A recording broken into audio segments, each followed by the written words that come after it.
विष्णुं शशिवर्णं चतुर्भुजं प्रसन्नवदनं ध्यायेत् सर्वविघ्नोपशान्तयेत्। गुरुर्ब्रह्मा गुरुर्विष्णुः गुरुर्देवो महेश्वरः गुरुस्साक्षात् परब्रह्म तस्मै श्रीगुरवे नमः। व्यासाय विष्णुरूपाय व्यासरूपाय विष्णवे नमो वै ब्रह्मनिधये वासिष्ठाय नमो नमः। कूजन्तं राम रामीति मधुरं मधुराक्षरम् आरुह्य कविताशाखां वन्दे वाल्मीकिकोकिलं। श्रुतिस्मृतिपुराणानाम् आलयं करुणालयं नमामि भगवत्पादं शङ्करं लोकशङ्करं। वागर्धाविव सम्पृक्तौ वागर्धप्रतिपत्तये जगतः पितरौ वन्दे पार्वतीपरमेश्वरौ। सूक्तिं समग्रयतु न स्वयमेव लक्ष्मीः श्रीरङ्गराजमहिषीमधुरैः कटाक्षैः। वैदग्ध्यवर्णगुणगुम्भनगौरवैर्यां कण्डूलकर्णकुहराः कवयोधयन्ति।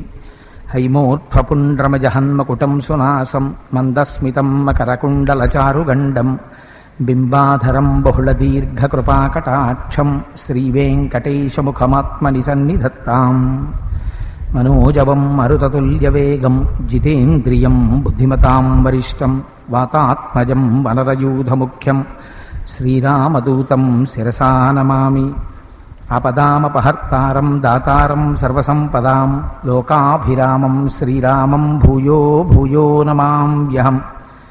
श्रीरामचन्द्रं श्रितपारिजातं सीतामुखाम्बोरुहचिञ्चरीकः समस्तकल्याणगुणाभिरामः निरन्तरं मङ्गलमातनोतु।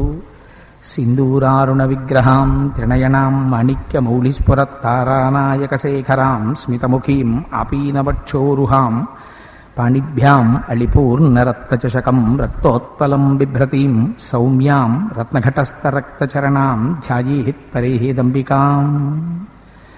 जयतु जयतु देवो देवकीनन्दनोऽयं जयतु जयतु कृष्णो वृष्णिवंशप्रदीपः। जयतु जयतु मेघश्यामलः कोमलाङ्गो जयतु जयतु पृथ्वी भरनाशो मुकुन्दः। హరి ఓం. పరమేశ్వర స్వరూపమైన సభకి నమస్కారం. భగవంతుని యొక్క నిర్హేతుక కృపా కటాక్ష వీక్షణం చేత ఒక సప్తాహంగా భాగవత దశమ స్కంధంలో కొన్ని ముఖ్య ఘట్టాల మీద ప్రసంగం జరగాలి అని పెద్దలు సంకల్పం చేస్తే నేటికి 5వ రోజు ప్రసంగంలోకి చేరుకున్నాం. నిన్నటి రోజు ప్రసంగాన్ని పూర్తి చేసేసరికి ఆ ఉలూకల బంధన వృత్తాంతము, జగదీశ్వరునకు చన్నిచ్చు తల్లిగా ఏమి నోమును చెయ్యి యశోద, పుత్రుడంచు అతని పోషించు తండ్రిగా నందుడేమి చేసే నందితాత్మ అని అడిగాడు పరీక్షిత్తు సుఖబ్రహ్మని. ఈశ్వరుణ్ణి తండ్రిగా పొందడం, ఈశ్వరుణ్ణి కొడుగ్గా పొందడం, అటువంటి ఈశ్వరుడికి తన స్తన్యమును కుడిపి పాలివ్వడం, ఇంతటి మహోత్కృష్టమైనటువంటి విశేషానికి నోచుకోవడానికి ఆ యశోదా నందులు ఏ నోము చేశారు చెప్పమని అడిగితే అప్పుడు ఆ ధరాద్రోణుల యొక్క వృత్తాంతాన్ని సుఖబ్రహ్మ చెప్పినటువంటి విషయం దగ్గర పూర్తి చేసి ఉన్నాం. అక్కడే ఆ యమలార్జున భంజన వృత్తాంతాన్ని కూడా నిన్నటి రోజున విజ్ఞాపన చేశాను. అదయిన తర్వాత ఒక రోజున ఆ నందవ్రజంలో ఉండేటటువంటి పెద్దలందరూ సమావేశమయ్యారు. అందులో ఉపనందుడు అని ఆయనకి ఈశ్వరానుగ్రహం ఎక్కువ.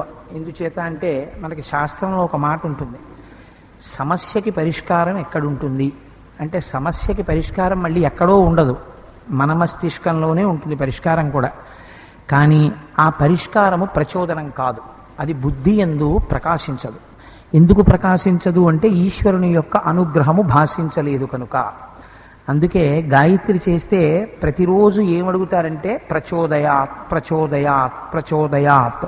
భూపసభాంతరాళమన పుష్కళ వాక్చతురత్వము ఆజిబాహాపటు శక్తియున్ యశమునందనురక్తియు ప్రకృతి సిద్ధగుణంబులు సజ్జనాళికిన్నంటాడు భర్తృహరి. నిండు సభామంటపంలోకి వచ్చి తాను చెప్పవలసిన విషయాన్ని చెప్పలేక మరిచిపోయి ఇంటికి వెళ్ళిన తర్వాత అయ్యో నేను ఈ విషయం చెప్తే బాగుండేదని గుర్తుకొచ్చి వేళ్ళు విరుచుకున్నాడు అనుకోండి, ఏమిటి ప్రయోజనం? అలాగే ఒక మంత్రాంగం చేసేటటువంటి సమయంలో ప్రభువు దగ్గర కూర్చుని సలహా చెప్పవలసిన సమయంలో సరి అయిన సలహా తన మేధస్సుకి ప్రచోదనం కాలేదనుకోండి, ప్రభువు యొక్క ప్రతిష్ఠ నిలబడదు.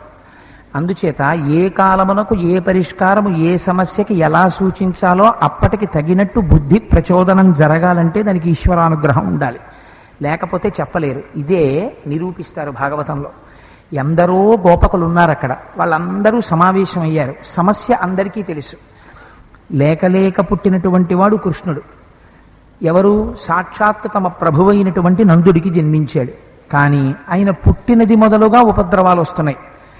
అసలు ఇంకా కన్నులు కూడా తెరవనటువంటి చంటి పాపడగా ఉన్నప్పుడు పూతన వచ్చి ఆయన్ని సంహరించడానికి ప్రయత్నం చేసింది.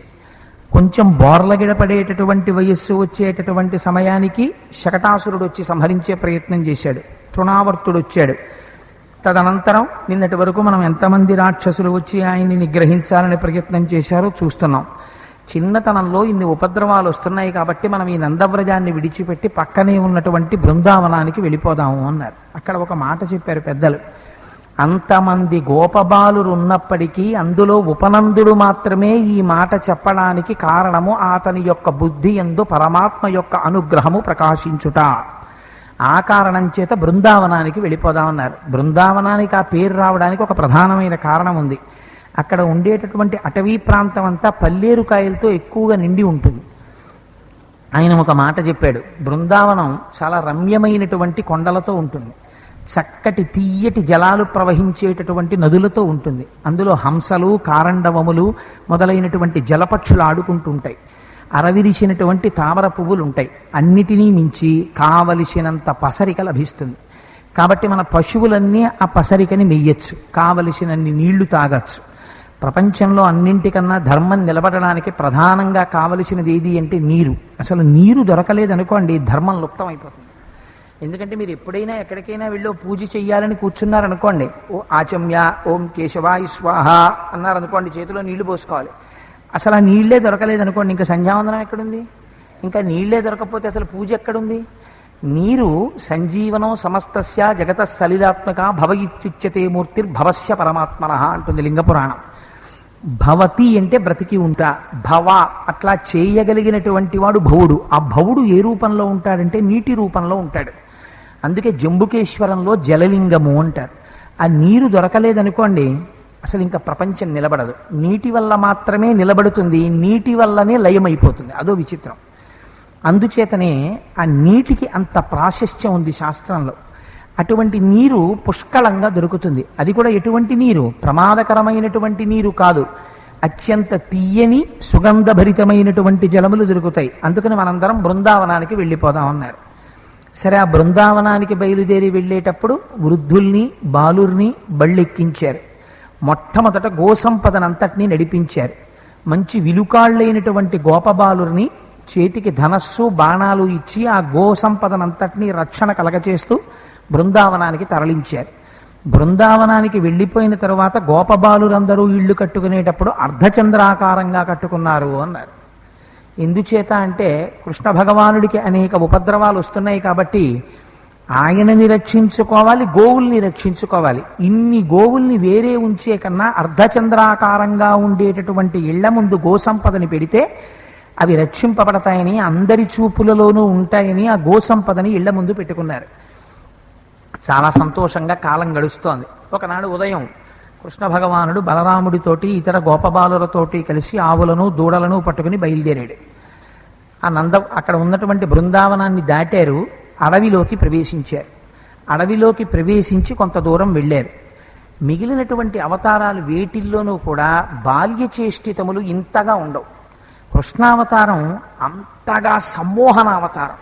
మీ మనస్సుకి తొందరగా ఆలంబన లభిస్తుంది. కృష్ అంటేనే నిరతిశయ ఆనంద స్వరూపం. దాని గురించి విన్నంత మాత్రం చేత జటిలమైన సమస్యలు విడిపోతాయి.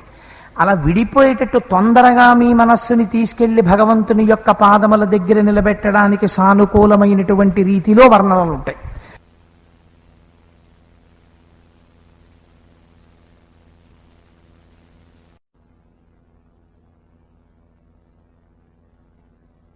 గోపబాలురు ఆ పక్షులు ఎలా అరుస్తాయో, జంతువులు ఎలా అరుస్తాయో అలా అరుస్తున్నారు. వాళ్ళు అలా అరిస్తే జంతువులే అరుస్తున్నాయి అనుకుని కొన్ని జంతువులు అక్కడికి వచ్చాయి. ఆ జంతువుల్ని పట్టుకున్నారు. వాళ్ళ తల్లులు వాళ్ళకి అనేకమైనటువంటి ఆభరణములు అలంకారము చేసి పంపించారు. అయినా సహజమైనటువంటి అలంకారము పట్ల గోపబాలురకు ప్రీతి ఎక్కువ. అందుకని ఆ చెట్లెక్కి పువ్వులు విరిచి తలల నిండా పెట్టుకున్నారు. వాళ్ళు వేసుకునేటటువంటి పందాలు కూడా ఎలా ఉండేవంటే, కోతులను చూసి కోతులతో సమానంగా ఎవరు చెట్టు ఎక్కితే వాళ్ళకి మొట్టమొదటి బహుమతి వచ్చినట్టు. అందుకని కోతులతో కలిసి చెట్లు ఎక్కేవారు. ఒకవేళ వాళ్ళకన్నా ముందు కోతి వెళ్ళిపోతుంటే కోతి తోక పట్టుకుని ఆప్ చేసేసేవారు. అంతగా కొన్ని కొన్ని దూడలతో కలిసి పరిగెత్తేవారు. అందుకే భీష్ముడు పొంగిపోయాడు అసలు కృష్ణావతారం గురించి. హయరింఖాముఖ ధూళి ధూసర పరిన్యస్తాల కోపేతమై రేజాత శ్రమతోయ బిందుయుతమై రంజిల్లు నెమ్మోబుతో జయముం పార్థునకిచ్చు వేట్కనని నా శస్త్రాహుతించాల నొచ్చియు బోరించు మహానుభావు మదిలో చింతింతున శ్రాంతమున్నన్నాడు. ఎటువంటి కృష్ణుడు! త్రిజగన్మోహన నీలకాంతితను ఉద్దీపింప ప్రాభాస నీరజ బంధు ప్రభమైన చేలము పైన్ రంజిల్ల నీలాలక వ్రజ సంయుక్త ముఖారవిందమతి సేవ్యంబై విజృంభింప మా విజయుంజేరుడు వన్యకాడు మది నావేశించు నెల్లప్పుడున్నన్నాడు.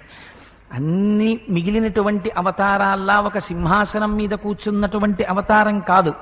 అందరికన్నా జ్ఞానము లేని వాళ్ళు, అందరికన్నా తక్కువ వాళ్ళు, అందరికన్నా పశువుల్ని మేపుకున్న వాళ్ళు, తల కడిగితే కాళ్ళు కడగడం, కాళ్ళు కడిగితే తల కడగడం చేతకాని వాళ్ళు, నిన్న నిలువబెట్టిన అన్నాన్ని ఇవ్వాలి తినేవాళ్ళు, అంతటి అమాయకులైనటువంటి జాతిలో తాను జన్మించి ఆ ఆవుల్ని దూడల్ని కాపలా కాస్తూ వాటి వెనక తిరిగినటువంటి మహోత్కృష్టమైనటువంటి సౌలభ్యము కలిగినటువంటి అవతారం కృష్ణావతారం.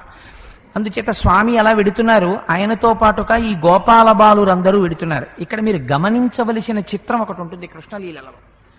ఆ పిల్లలు ఆడతారు, కానీ వాళ్ళు ఆడేటప్పుడు ఎప్పుడూ వాళ్ళకి కృష్ణుడే ప్రమాణం. ఎవరు ముందెళ్ళి కృష్ణుడిని ముట్టుకుంటారంటారు. కృష్ణుడు ఏం చేస్తున్నాడు? కోతులతో చెట్టెక్కుతున్నాడు, అందుకని మనము ఎక్కుదాం. కృష్ణుడు పరిగెడుతున్నాడు, మనము పరిగెత్తడం. కృష్ణుడు పరిగెడుతూ పరిగెడుతూ మధ్యలో ఎవరో తెచ్చుకున్నటువంటి మధుర పదార్థాన్ని తీసేసుకుని తాను తింటుంటాడు. వాళ్ళు కూడా కృష్ణుడి చేతిలోంచి లాక్కుని వాళ్ళు తింటుంటారు. ఇంకా చిత్రం ఏమిటో తెలుసా అండి? బ్రహ్మగారి 4 తలకాయలు 8 చేతులతో కొట్టుకున్నాడు. ఎందుకంటారేమో, కృష్ణుణ్ణి గుద్దారు వాళ్ళు, కృష్ణుణ్ణి తన్నారు, కృష్ణుణ్ణి కౌగిలించుకున్నారు, కృష్ణుడి మీద పడ్డారు, కృష్ణుడు వాళ్ళ మీద పడ్డాడు. వాళ్ళు అంతగా సులభశీలురై ఆడుకున్నారు. ఎవరు? యజ్ఞ సాధన యజ్ఞాంతకృత్యజ్ఞ గుహ్యం అన్నమన్నాదయేవచ ఆత్మయో నిస్వయం జాతో వైఖాన సమగాయన అని మనం ఎవరిని పిలుస్తున్నామో ఆయన దేవకీ నందన స్రష్టాక్షితీశ పాపనాశన. అంత సులభుడై ఈ భూమండలం మీద చిరించాడు. హాయిగా మమేకమయ్య గోపాల బాలులతో ఆడుకుంటున్నాడు. ఆడుకుంటున్నటువంటి కృష్ణ పరమాత్మకి వాళ్ళ దగ్గరున్నటువంటి గోసంపద సామాన్యం కాదు. కొన్ని కోట్ల దూడలు అన్ని. ఏదైనా ఇబ్బంది వస్తే ఇదేమిటి కొత్తగా ఒక దూడ కనపడుతోంది, మనం వెళ్ళా దూడను ముట్టుకుందాం అనుకోరు. ఏది కొత్తది కనపడినా, ఏది తిన్నా, ఏది తాగినా, ఏది అనుభవించినా, ఏది పాడినా, ఏది పలికినా, ఏది చెప్పినా కృష్ణుడితోటి. అందుకని వాళ్ళందరూ పరిగెత్తుకుంటూ కృష్ణుడి దగ్గరికి వెళ్ళారు. కృష్ణ కృష్ణ, మనం ఇంతకు ముందు చూడలేదు ఈ దూడ, ఇదేదో కొత్తగా వచ్చింది ఈ దూడ, చూడు చాలా చిత్రంగా ఉంది అన్నారు. అనేసరికి ఆయన చూశాడు. ఆ వచ్చినటువంటి రాక్షసుడు కంసుడి పనుపున వచ్చినటువంటి రాక్షసుడు. ఆయన పేరు ధేనుకాసురుడు, ఆ వత్సాసురుడు. గోవత్సము అని పిలుస్తాం కదా, ఒక్క ఆవుకి పుట్టినటువంటి దూడకి మాత్రమే ఆ పేరు వాడతాం వత్స అని, ఇంకా దేనికి వాడరు. నేను తరచు చెప్తుంటాను ఆ మాట. ఎందుచేత అంటే ఒక్క భగవంతుడొక్కడే మన శరీరమునకు పట్టినటువంటి పాపరాశిని తొలగించి మనని తనవాడిగా చేసుకుంటాడు శరణాగతి చేసినప్పుడు. అలాగే ఆవు కడుపున పుట్టినటువంటి దూడ శరీరమునకు పట్టినటువంటి మావిని తన తాలికతో నాకి శుభ్రం చేసుకుంటుంది. అందుకని గోవత్సము అని పేరు. ఆ దూడ వంక చూశాడు. చూసి, మీరందరూ చూస్తున్నారు కదా, ఈ దూడ కొత్తగా కనపడుతోంది అంటున్నారు, ఇదేమిటో నేను వెళ్ళి దగ్గరికి వెళ్ళి చూస్తానన్నాడు. అని ఆ దూడ దగ్గరికి వెళ్ళాడు. వెళ్ళి చూస్తే ఆ దూడని ఆవేశించినటువంటి రాక్షసుడు ఒకడున్నాడు. తన కాళ్ళు పైకెత్తి కృష్ణుణ్ణి తన్ని కృష్ణుణ్ణి సంహరించాలన్న కోరికతో వచ్చాడు. ఆయన దగ్గరికి వెళ్ళి, చూశారా ఎంత చిత్రంగా ఉందో ఈ దూడ అని తత్పదములు తోకయన్ బిగియగట్టి చలంగి వెలంగి మానితో జదియగ నొక్క పెట్టుకొని చంపే కుమారుడు లెగరక్కసిన్. ఆ దూడ యొక్క 2 కాళ్ళు వెనకవి పట్టుకున్నాడు. ఎత్తబోతుంటే ముందు 2 కాళ్లతో కలిపాడు, 4 కాళ్ళని తోకతో కలిపి కట్టేశాడు. కట్టేసి ఆ పక్కనే వెలగ చెట్టు ఒకటి ఉంది, దాని నిండా వెలగపళ్ళు ఉన్నాయి. ఆ వెలగపళ్లతో కూడినటువంటి వెలగ చెట్టుకేసి దూడని కొట్టాడు. కొడితే జడియ కుమారుడు లేగరెక్కసిన్ గుదులు కొనంగ బాలకులు కోయనియార్వన కర్వలీలతోన్. ఈ పిల్లలందరికీ సంతోషం. వాళ్ళందరికీ ఎంత సంతోషం అంటే, కృష్ణుడు కొత్త దూడని విసిరిశాడు. ఎందుకు విసిరిశాడు వాళ్ళకి అనవసరం, కృష్ణుడు ఏం చేసినా సంతోషం అంతే. నిజంగా పోతన గారు రాయడంలో అందం చూడండి, ఆయన ఆంధ్రీకరించడంలో మీరు ఎప్పుడైనా కాలేజీల్లో కొత్తగా ఇనాగ్యురల్ సెషన్స్ కానీ, లేకపోతే కాలేజీల యానివర్సరీ ఫంక్షన్స్ కానీ, లేకపోతే స్కూళ్లలో ఫంక్షన్స్ కానీ, లేకపోతే చాలా ఆతతాయి విద్యార్థులు ఉండేటటువంటి క్లాస్ రూమ్స్లో బలహీనుడైన టీచర్ ఉన్నప్పుడు కానీ, మ్యాథమెటిక్స్ మాస్టర్ ఉన్నప్పుడు జాగ్రత్తగా ఉంటారు వాళ్ళు. పాపం ఎవరైనా ఎక్స్ట్రా క్లాస్ తీసుకోవడానికి వచ్చారనుకోండి, కింద క్లాస్ మాస్టారు, వీళ్ళందరూ కలిసి అరుస్తారు, ఓ నరుస్తుంటారు. జదియకొనంగా బాలకులు కోయరియార్వ నఖర్వలీలతో అన్నారు పోతన గారు. ఈ పిల్లలందరికీ సంతోషం వేసేసింది, ఓహో నరిచారు. ఈ దూడ వెళ్ళి వెలగ చెట్టుకేసి కొట్టుకుంది. కొట్టుకోగానే ఆ దూడ యొక్క శరీరము నుగ్గైపోయింది, ఆ దూడ పడిపోయింది. ఆ దూడని ఆవహించి ఒక రాక్షసుడు ఉన్నాడు, ఆయన పేరు కపిద్ధాసురుడు. ఆయన కూడా తన వెలగ పండ్లతో కొట్టి చంపుదామని ఆయన చూస్తున్నాడు. ఈ దూడ వెళ్ళి కొట్టుకునేటప్పటికీ వెలగ చెట్టు పడిపోయింది. ఇద్దరూ ఏకకాలమునందు సంహరింపబడ్డారు. ఇదొక లీల. కానీ మీరు ఈ లీల వింటే ఏమిటండి ఇది పెద్ద లీల ఏమిటండి, చాలా చిన్న విషయం కదా, ఓ చిన్న దూడ రూపంలో వచ్చాడా, పూతనొస్తేనే ఆగలేదు కదా, అలాంటిది వెళ్ళి దాన్ని 4 కాళ్ళు పట్టుకుని గిరగిరా తిప్పి వెలగ చెట్టుకు వేసి కొట్టేశాడా, ఈ మాత్రం దానికి అది పెద్ద లీల ఎలా అవుతుంది అని మనకు అనుమానం వస్తుంది. కానీ కృష్ణ పరమాత్మ చేసినటువంటి లీలలు మన జీవితాన్ని ఉద్ధరించుకోవడానికి పనికొచ్చేటటువంటి ఉపనిషత్తుల చేత ప్రతిపాదింపబడిన జ్ఞాన భాగములు. అందులో ఒక రహస్యం ఉంటుంది. మనకి జన్మజన్మాంతరంగా చేసినటువంటి కర్మలు ఉంటాయి. ఏదో ఒక పని చేస్తూ ఉంటాం. ప్రతి కర్మ మీరు చేసినప్పుడు, ఒక పని చేసినప్పుడు, ఆ కర్మ మీరు చేసినప్పుడు దాని వలన మీకు కొంత రుచి, అంటే దాని వలన ఒక ఫలితాన్ని పొందుతారు. ఇప్పుడు నేను వెళ్ళి ఒక కాఫీ తాగాను అనుకోండి, ఒక కాఫీ తాగితే, కాఫీ తాగగానే అబ్బా కాఫీ తాగితే తలనొప్పి తగ్గి నాకు చాలా హాయిగా ఉన్నది అని అనిపించింది అనుకోండి, అది రుచి. ఆ కర్మ చేసినప్పుడు వచ్చేటటువంటి ఫలితాన్ని మనస్సు గుప్తంగా దాచుకుంటుంది. బాగుందన్నారు కదా కోటేశ్వరరావు, ఇంకో చెంబుడు తాగుతారా అని ఇచ్చారనుకోండి, అబ్బో వద్దండి అంత కాఫీ నాకు అక్కర్లేదు, కడుపులో తిప్పుతుందంటాను. కానీ మళ్ళీ ఇంకో 3 గంటలు పోయిన తర్వాత ఓ కప్పు కాఫీ ఉంటే బాగుండంటాను. ఇంతకు ముందు తాను అనుభవించినటువంటి ఒక వస్తువు చేత పొందిన ప్రయోజనాన్ని మనస్సు లోపల గుప్తంగా దాచుకుని మళ్ళీ ఆ వస్తువును అడుగుతుంటుంది. ఇది రుచి వాసన, రుచి వాసన అంటారు. ఒక జన్మలో వాసనా బలం గట్టిగా ఒక వస్తువు ఎందు ఉండిపోయింది అనుకోండి, భార్య ఎందు కాని, బిడ్డల ఎందు కాని, స్నేహితుల ఎందు కాని, ప్రపంచమునందు కాని, భోగ వస్తువుల ఎందు కాని, దేని ఎందో చాలా గాఢముగా ఉండిపోయింది. ఉండిపోతే వచ్చే ప్రమాదం ఏమిటి అన్నదాన్ని శాస్త్రం చెప్పింది. తుదన మనస్సు లయమైపోతుంది. ప్రాణం వెళ్ళిపోయేటప్పుడు, ప్రాణోత్క్రమణం అయిపోయేటప్పుడు మనస్సు దేని మీద ఆధారపడుతుందంటే ఊపిరి మీద ఆధారపడుతుంది. ఊపిరి నిలబడిపోతే మనస్సు కూడా నిలబడిపోతుంది. అందుకని ప్రాణోత్క్రమణం అయిపోతున్నప్పుడు ఆ మనస్సు కూడా లయమైపోతుంది ఆత్మలోకి. లయమైపోయేటప్పుడు ఇన్నాళ్ళు ఆ మనస్సు ఏ విషయం మీద మగ్నమై నిలబడిందో ఆ వస్తువుని స్మరిస్తుంది. ఈశ్వరుడికి ఉండేటటువంటి లక్షణం ఏమిటంటే ఆయనకేమీ పక్షపాతాలు ఉండవు. చిట్ట చివరి ఊపిరిలో నువ్వు దేన్ని స్మరించావో ఆయన చూస్తాడు.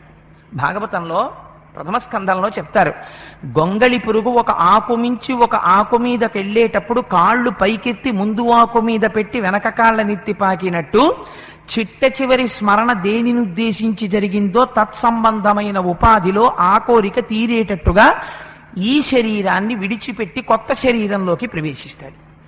అలా కొత్త శరీరంలోకి ప్రవేశించి శరీరాలు వెతుక్కుంటూ మారుతూ జీవుడు తిరుగుతూనే ఉంటాడు. అలాగా ఆ తిరగడానికి ఒక అంతు దరి ఉండదు. అలా తిరుగుతూ ఉండేటటువంటి పరిస్థితి ఆగవలెను అంటే ఆ స్మరణ ఈశ్వరాభిముఖం అయిపోవాలి. ఈశ్వరుడి గురించి మాత్రమే స్మరించగలగాలి. స్మరిస్తే ఏ వస్తువు స్వరూపాన్ని నిలబెడుతుందో ఆ వస్తువుని స్మరించడం చేత దాని యందు నిలబడిపోతాడు. అటువంటి స్మరణలు రావు.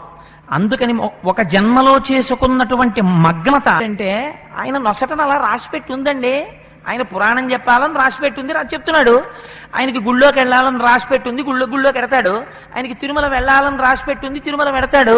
ఆయన ఏదో సద్బుద్ధితో ప్రవర్తించాలనుకున్నాడు, ప్రవర్తిస్తాడు. మా నొసటని ఇలా రాసిపెట్టుంది, మేము ఇలా ఉన్నాం, మేము ఎందుకు వెడతాం, మేము వెళ్ళాం పురాణానికి అంటాడు. కానీ ఆ మాట తప్పని చెప్పింది శాస్త్రం. అది బుద్ధి లేనటువంటి మిగిలినటువంటి ప్రపంచానికి సరిపోతుంది. కానీ మనుష్యుడనబడేటటువంటి వాడికి పరమాత్మ బుద్ధిని అదనంగా ఇచ్చాడు. మీ వాసనాబలాన్ని జయించడం కోసమే బుద్ధి. వాసనాబలం వెంట తరుగుతూ బుద్ధిని మీరు వివక్ష చేసి ఆలోచన చేసి బాగా వివేచన చేసి ఏ వస్తువుని పట్టుకుంటే మనం మళ్ళీ తిరిగి రావలసినటువంటి అవసరం ఉండదో ఆ వస్తువు వైపుకి ప్రయత్నపూర్వకంగా వెడితే మీరు వాసనని గెలవగ. అందుకే దూడకొక లక్షణం ఉంటుంది. ఆవు దూడ పుట్టిన దగ్గర నుంచి ప్రతి వస్తువుని రుచి చూడడానికి ప్రయత్నం చేస్తుంది. అలా ప్రయత్నం చేస్తుంది కాబట్టి దూడ నోటికి బుట్ట కట్టేస్తారు. బుట్ట కట్టేస్తారు, ప్రతిదాని దగ్గరికి వెళ్ళి నోరు విప్పి తిన్నాను అనుకుంటుంది వాసన చూసి, కానీ అది తినలేదు, ఎందుకంటే నోటికి బుట్ట అడ్డు ఉంది. అలాగే వెలగపండుని తీసుకొచ్చి మీరు ఇంట్లో దాచిపెట్టారనుకోండి, అయ్యా మీ ఇంట్లో వెలగపండు ఉంది ఏమిటండి అని అడిగితే లేదండి అని మీరు చెప్పలేరు. వెలగపండు ఎక్కడున్నా వాసన బయటకు వచ్చేస్తుంది. ఆవు దూడ రుచికి, వెలగపండు వాసనకి. రుచి వాసన, రుచి వాసన, ఈ రెండు జీవితంలో ప్రతి కర్మలో వెంటాడుతుంటాయి మనని.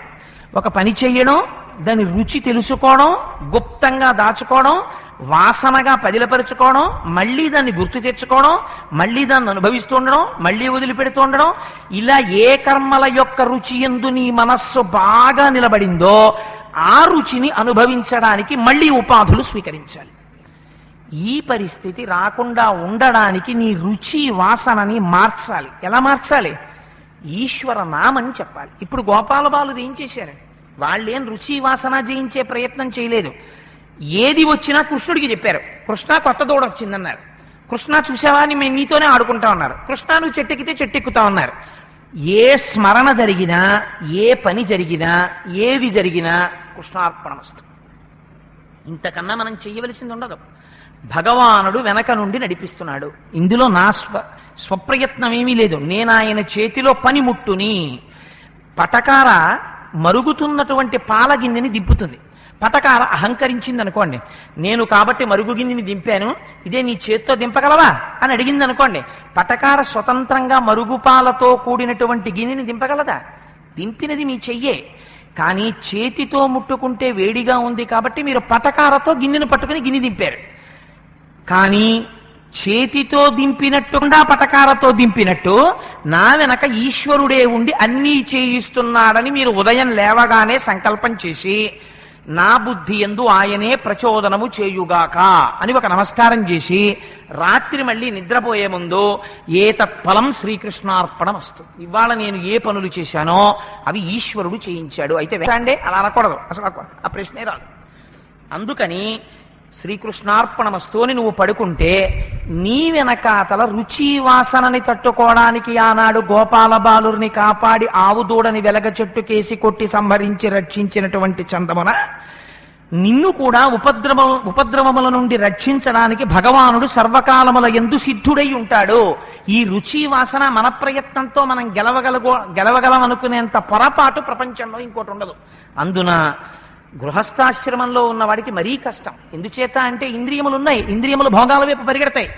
నాకు ఆ భోగం వద్దు అని మీరు జీవించడం చాలా కష్టం. కానీ ఇంద్రియముల చేత వేదము అనుమతించినటువంటి భోగమును ఈశ్వరానుగ్రహంగా అనుభవిస్తూ ఇదంతా ఈశ్వరుడి కృప అని మీరు ఒక మాట అనగలిగారు అనుకోండి, మీరు కుర్చీలో కూర్చుంటూ ఇది ఈశ్వరానుగ్రహం, ఈ కుర్చీలో కూర్చున్నాను, ఇది ఈశ్వరానుగ్రహం, నేను ఈ పని చేశాను, ఈశ్వరానుగ్రహం నాకు ఈ ద్రవ్యంగా వచ్చింది, ఈశ్వరానుగ్రహం నా కొడుకు వృద్ధిలోకి వచ్చాడు, ప్రతి మాటకి ముందు మీరు ఈశ్వరానుగ్రహం అనగలిగారు అనుకోండి, గమ్మత్తు ఏమైపోతుందో తెలుసా అండి?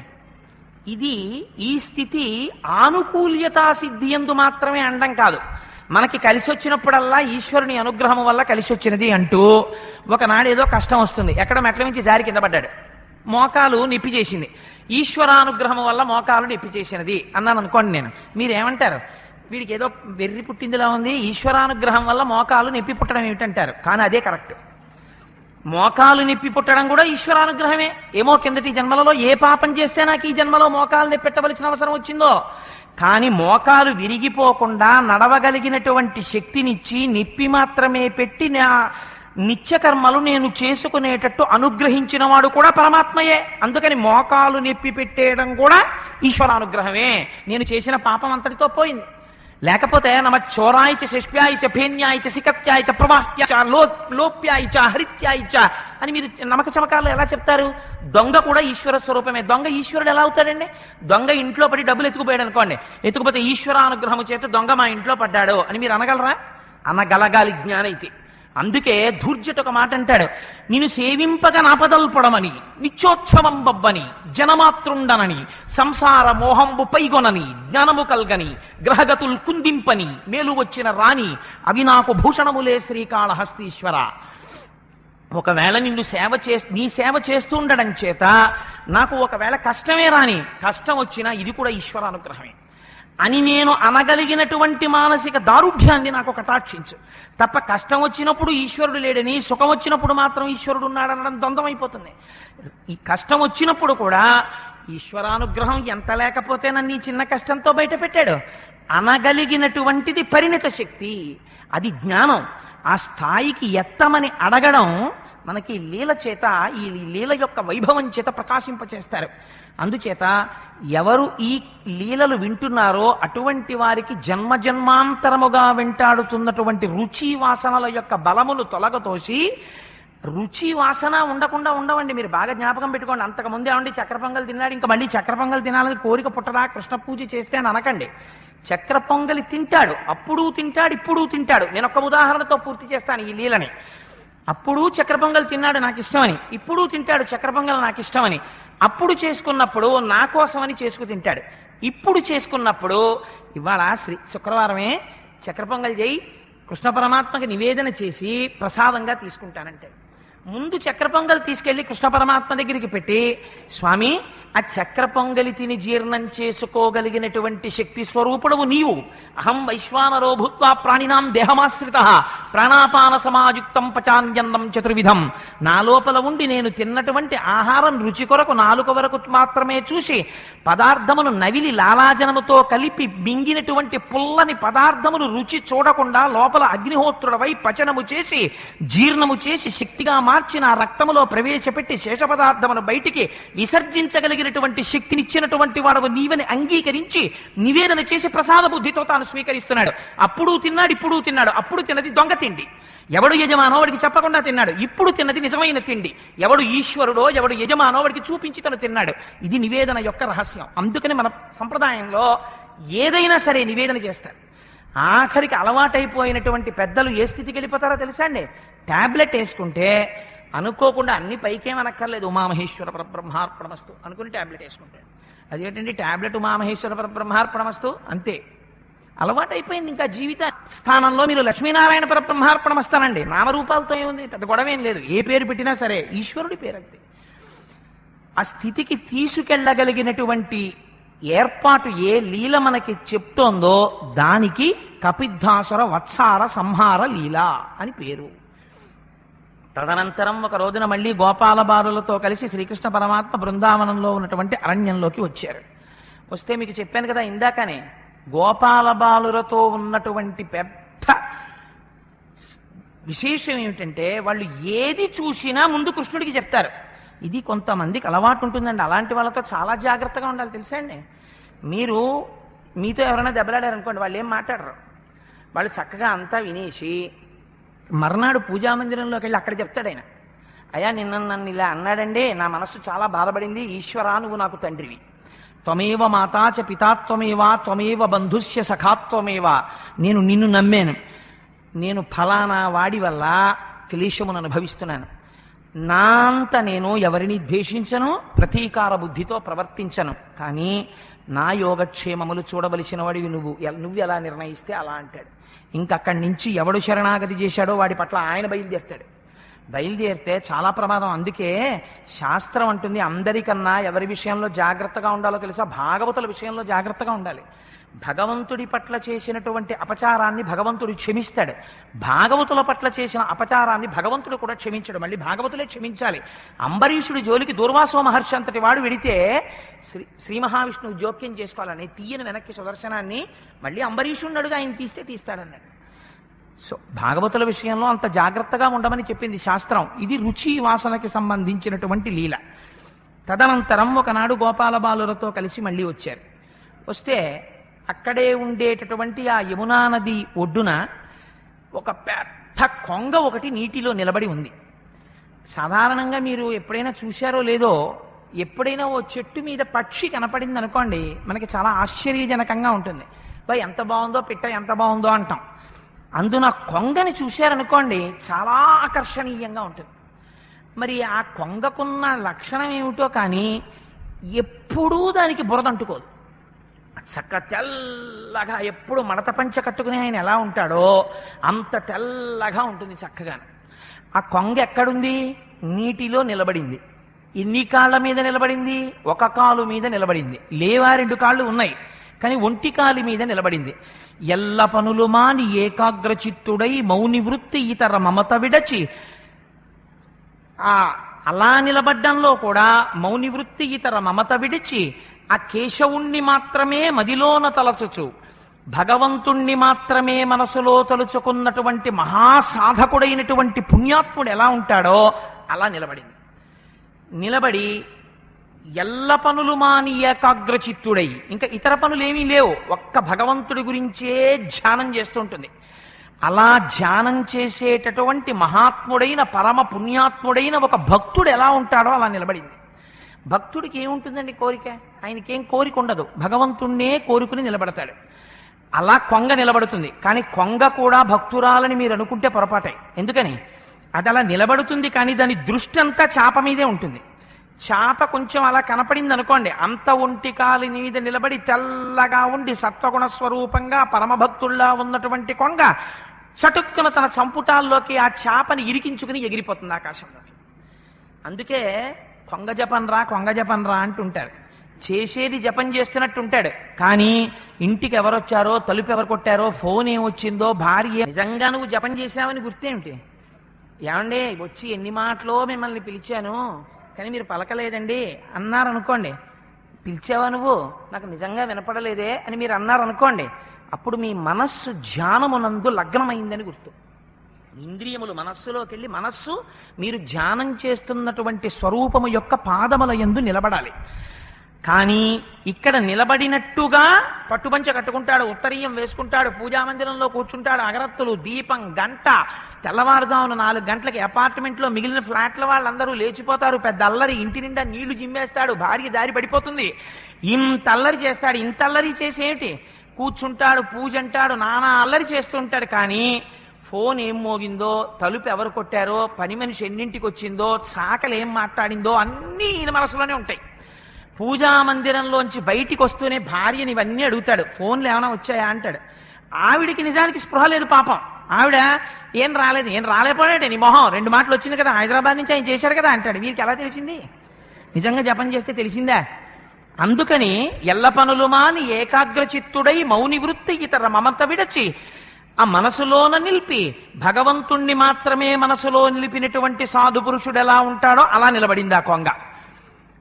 అది దేనికోసం వచ్చింది? కృష్ణుణ్ణి చంపడానికి వచ్చింది. దాని పేరు బకాసురుడు. ఒక కొంగ రూపంలో ఒక రాక్షసుణ్ణి పంపాడు. అటుగా కృష్ణ పరమాత్మ పిల్లలు వచ్చారు. వచ్చేటప్పటికి పిల్లలందరికీ మళ్ళీ ఏదైనా కొత్త విషయాన్ని చూడగానే కృష్ణుడికి చూపిస్తారు. కృష్ణ కృష్ణ చూడు చూడు చూడు చూడు, అదిగో కొత్త కొంగ, ఎంత పెద్ద కొంగో, పర్వతం అంత ఉంది, ఇంతకు ముందు మనం చూడలేదు, అదిగో అక్కడ సరోవరంలో ఉంది చూసావా అన్నారు. అనగానే కృష్ణుడు దాని వంక చూశాడు. అదే సమయంలో అక్కడ ఉన్నటువంటి పిల్లలకి, పశువులకి అందరికీ దాహం వేసింది. దగ్గరగా వెళ్ళారు. ఆ కొంగకి కావలసింది కూడా కృష్ణుణ్ణి తీసుకుపోవడమే. అందుకని అది వెంటనే కృష్ణుణ్ణి చూసి చెంచువు దీటిపక్షముల జల్లున విప్పి కుప్పించి అభంబపైకెగసి భీషణ రోషణ వక్తుడై విజృంభించి గరుత్ సమీరమున భిన్నములై తరోలికూలగా మించి బకాసురుండొడిసిపట్టెను సహిష్ణుని చిన్ని కృష్ణుని.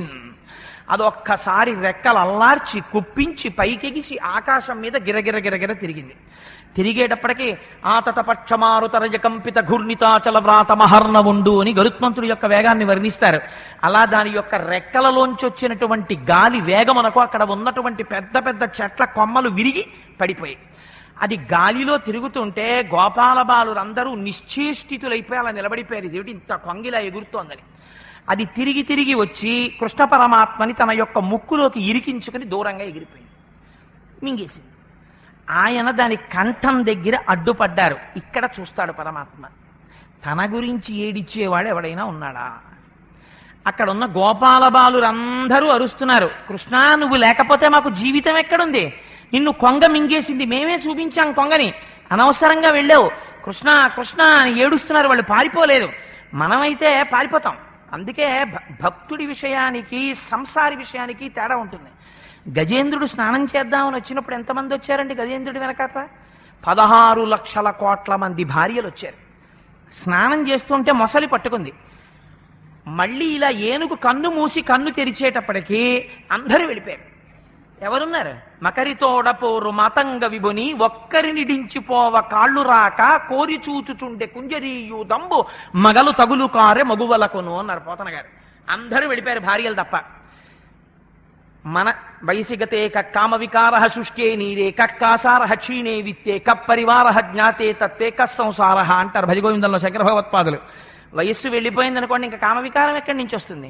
శుష్కే వెళ్ళిపోతే చెరువు ఎక్కడ ఉంటుంది? దగ్గరున్న డబ్బులు వెళ్ళిపోయాయి అనుకోండి, వెనక తిరిగే పరివారం ఎక్కడ ఉంటారు? జ్ఞానం వచ్చేసింది అనుకోండి, సంసారం ఎక్కడ ఉంటుంది? ఉండదు. ఆయన ఒకసారి నీటిలోకి దిగాడంతే మొసలి పట్టుకోగానే అందరూ వెళ్ళిపోయారు. తప్పదు కాబట్టి భార్యలు ఒక్కళ్లే ఉన్నారు. సంసార మండలం అలా ఉంటుంది. వాడి వెనకాతల తిరగడానికి కావలసినటువంటి ఆకర్షణ ఉన్నన్నాళ్ళు మాత్రమే తిరిగేటటువంటి కృతజ్ఞులు వెంట తిరుగుతారు. కానీ భక్తులు అలా ఉండదు, ఈశ్వరుడే కావాలని తిరుగుతారు. అందుకని కృష్ణ నిన్ను ఆ కొంగ మింగేసింది, కృష్ణ మా బతుకెలా అని వాళ్ళు ఏడుస్తున్నారు. చూశాడు కృష్ణ పరమాత్మ. వెంటనే ఒక్కసారి దాని కంఠంలో పెద్ద అగ్నిహోత్రంలా మారిపోయాడు. అది తట్టుకోలేక బయటికి ఉమిసింది. బయటికి వస్తూనే ఆ కొంగ యొక్క 2 చంపుటములను పట్టుకుని చీల్చి ఆ బకుణ్ణి సంహరించాడు. అది బకాసురవధ అని పిలుస్తారు. బకాసురవధ అంటే ఏమిటో తెలుసా అండి? మీకు తేలికగా చెప్పాలంటే పైకి ఒక కొంగని చంపినట్టు ఉంటుంది. ఏమిటోనండి, ఎందుకు వచ్చిన కథలు అవన్నీ ఏమిటి, కొంగని ఏమిటి, కృష్ణుడు చంపేయడం ఏమిటి, ఎందుకు ఇది అనిపిస్తుంది మనకి. కానీ అందులో మన జీవితాన్ని ఉద్ధరించగలిగిన సందేశం ఉంటుంది. బకుడంటే దంభము. దంభం అంటే ఏమిటో తెలుసా అండి? ఇది మనం గెలుద్దామంటే గెలవలేం. ఇది మనకి పుట్టుకలో పసితనం వరకు మాత్రం ఉండదు. మీరు అందుకే చూడండి, పసితనంలో తప్పు చేయగానే తల్లి కానీ ఎవరైనా వచ్చారనుకోండి, వాడు ముందే ఏడుస్తాడు. ఎందుకంటే తను తప్పు చేసేదానని తెలుసు, బుకాయించాడు. కానీ కొంచెం వయస్సు వచ్చిందనుకోండి, అక్కడి నుంచి ఇంకా అబద్ధాలు ఆడటం మొదలెడతాడు. ఎలా తన తప్పు తప్పించుకుందామన్న ప్రయత్నం ప్రారంభమైపోతుంది. ఈ ప్రయత్నమే రాను రాను రాను రాను ఎంత అబద్ధాలు చెప్పే స్థితికైనా వెళ్ళిపోతుంది మెల్లిమెల్లిగా. ఇది దంభము అంటే పైకి ఒకలా ఉండడం, లోపల ఒకలా ఉండడం. దీన్ని ఎవ్వరూ పసిగట్టలేరు. పైకి ఎలా ఉంటాడు? అయ్యి బాబో ఎంత మహాత్ముడు ఎక్కడ ఉంటాడండి, నిజంగా ఎంత సాధు పురుషుడండి, ఆయన లాంటి వాడు ఎక్కడ ఉంటాడండి, ఆయన కాళ్ళకి నమస్కారం పెట్ట ఒకలా ఉండి లోపల ఒకలా ఉండడం, దీన్ని దంభం అంటారు. దీన్ని మనం గెలవలేము. పైకి లోపల ఒకలాగే ఉందాము అనుకుంటే ఉత్తర క్షణం మారిపోతుంది. లోపల ఒకటి అనుకుంటుంది, పైకి ఒకటి అంటుంది. ఎవరో వచ్చారనుకోండి ఇంటికి కాలింగ్ బెల్ కొట్టి, లోపల అనుకుంటాడు ఇదేంట్రా బాబు ఉపన్యాసానికి వెళ్ళే టైంలో ఇప్పుడు వచ్చాడు, ఇంకా స్నానం చేయాలి, సంధ్యావందనం చేసుకోవాలి, పంచి కట్టుకోవాలి, ఇప్పుడు వచ్చారు ఏమిటి అనుకుంటాడు. పైకి రండి రండి రండి రండి చాలా రోజులైన మిమ్మల్ని చూసి రండి అంటాడు. దంభం కాదండి, దంభమే. ఆ క్షణంలో దంభమే. అందుకని ఈ దంభమును పోగొట్టగలిగినది ఎవరు? రామకృష్ణ పరమహంస చాలా అద్భుతమైనటువంటి ఉపమానం చెప్తుండేవారు ఈ దంభం గురించి. పూర్వకాలంలో ఒక ఆయన బంగారు వర్తకుడు ఉండేవట. ఆయన చక్కగా తెల్లటి పంచె కట్టుకుని, విభూతి పుండ్రాలు పెట్టుకుని, ఇంత బొట్టు పెట్టుకుని, మెళ్ళలో పెద్ద పెద్ద రుద్రాక్షలు వేసుకుని, ఎప్పుడు ఆ క్యాష్ కౌంటర్ దగ్గర కూర్చుని కేశవ ముకుంద గోవింద నారాయణ మాధవ అని జపం చేస్తూ ఉండేవాడు. ఎందుకంటే కొంటే అలాంటి ఆయన దగ్గర కొనాలి, ఎప్పుడు మోసం ఉండదని చెప్పి వచ్చిన వాళ్ళందరూ ఆ కొట్టుకే వెడుతుండేవారు. ఆయన ఏం చేసేవాడంటే, కొట్లో ఇంకో 2 గుమాస్తాలు ఉండేవారు. కొట్లోకి వచ్చిన వాడితో ముందు మాట్లాడేవాడు, అయ్యా మీకేం కావాలని. ఒక 4 మాటలు మాట్లాడేటప్పటికి తరుగంటే వీడికి ఎంత అవగాహన ఉందో ఆయనకి అర్థమైపోయింది. ఏదో 6 పూసలు ఎత్తంటే అది ఎన్ని గ్రాములో కనిపెట్టగలడో కనిపెట్టలేడో ఈయనకి అర్థమైపోయేది. అర్థమైపోగానే ఏమనేవాడంటే, మీరు ఆయన దగ్గరికి వెళ్ళండి, గోపాలా గోపాలా అనేవాడు. గోపాలా అన్నాడంటే వీడు పశువురా, వీడికి ఏం తెలియదు బంగారం గురించి, చేసాయి వేసాయి మోసం అని.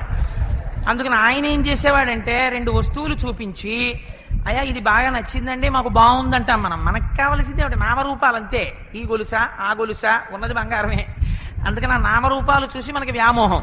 అంతా చూసుకున్న తర్వాత ఆయన ఏం చేసేవాడంటే, పర్వాలేదు వీడిని బాగా మోసపుచ్చితిమి అన్న తర్వాత అయ్యా రేటు నేను ఎందుకు కానండి, ఆయనతో వేయించండి బాగా కడతాడు మీకు అని చెప్పి ముందు ఈయన ఏదో 8,000 12,000 ఎంతో వేసేసి ఆయన దగ్గరికి పంపించేవాడు. ఆయన తగ్గిస్తాడు వెళ్ళండి అని.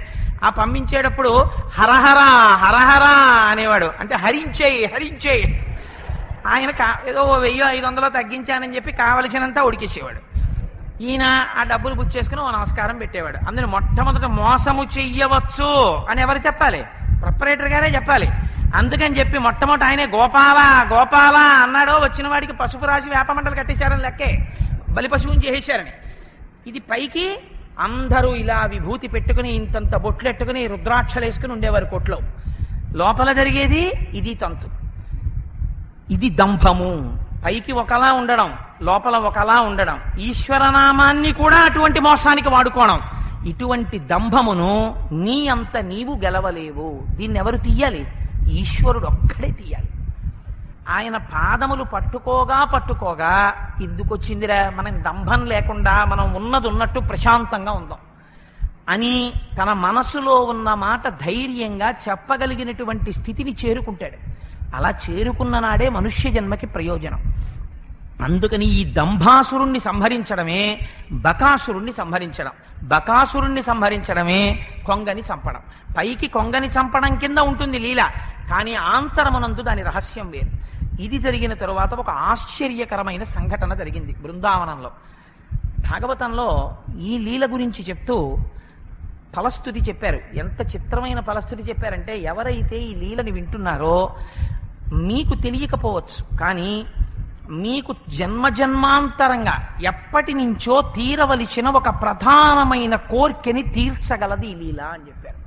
అందుకని సాధారణంగా భాగవతంలో ఈ లీల వింటూ ఉంటారు. ఎవరికైనా బాగా కోరిక తీరక ఏదైనా ముఖ్యమైన కోరిక ఉండిపోతే, అయ్యా ఒక్కసారి కౌమార పౌగండ లీల చెప్పండి అని చెప్పి ఆ కౌమార పౌగండ లీల చెప్పించుకుంటూ ఉంటారు. అదొక చాలా ఆశ్చర్యకరమైన లీల.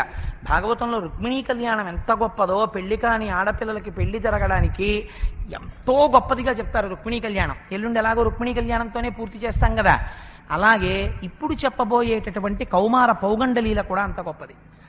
ఇందులో ఒకనాడు కృష్ణ పరమాత్మ తెల్లవారుజామునే లేచి కొమ్ము బూర ఊదాడాయన. ఆ బూర ఊదితే గుర్తు ఏమిటంటే గోపాల బాలురందరూ లేచి వచ్చేస్తారు. విశేషం ఏమిటంటే వాళ్ళు తెల్లవారుజామున స్నానం చేయరు, వాళ్ళకి వైదికమైనటువంటి క్రియలు ఏమీ ఉండవు, అంత అమాయకులైనటువంటి వాళ్ళు.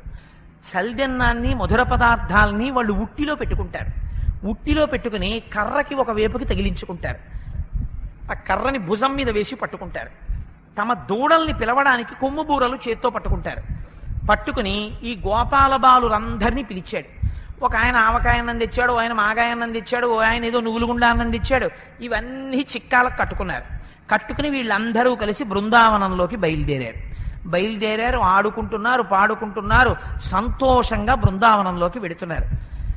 మరణించినటువంటి బకాసురుడు యొక్క అన్నగారు ఉన్నాడు, ఆయన పేరు అఘాసురుడు. అసలు ఆ పేర్లు పెట్టడంలో ఉందండి నిజంగా ఋషుల యొక్క వైభవం అంతాను. ఆ అఘాసురుడు కంసుడి పనుపున వచ్చాడు.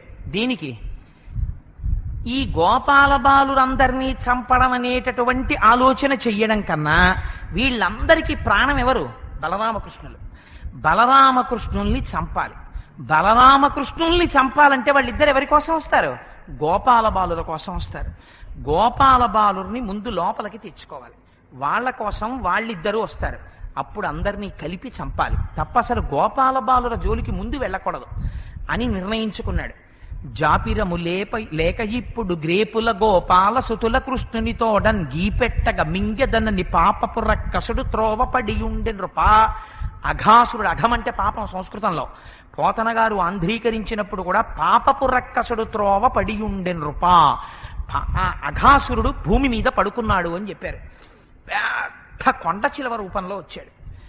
పై దవడ తెరిస్తే ఆకాశాన్ని అంటింది అది, కింది దవడని భూమి మీద పరిచాడు. కొండ చిలవకు ఒక లక్షణం ఉంటుంది. అందుకే దత్తాత్రేయుల వారి 24 మంది గురువుల్లో కొండ చిలవ ఒకటి. కొండ చిలవ ఆహారం కోసం పెద్ద ప్రయత్నం చేయదు, అలా పడుకుంటుంది. పడుకుంటే పొరపాటున ఎవడైనా దగ్గరికి వెళ్ళాడు అనుకోండి వదిలిపెట్టదు, మింగేస్తుంది. కానీ త్రాచుపాములాగో దేనిలాగో వేగంగా అటు ఇటు పరిగెత్తి వెళ్ళదు.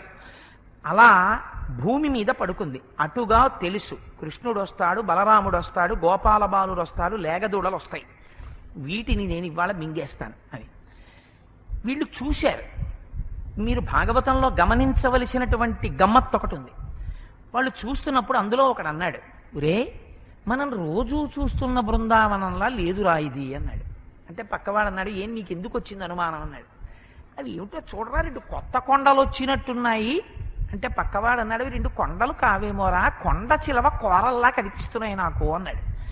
ఇంతకు ముందు లేదు, ఆకుపచ్చటి గడ్డితో ఉండేది, ఎర్రటి తివాచీ పరిచినట్టు కనపడుతోంది ఏమిరా అన్నాడు ఇంకోడు.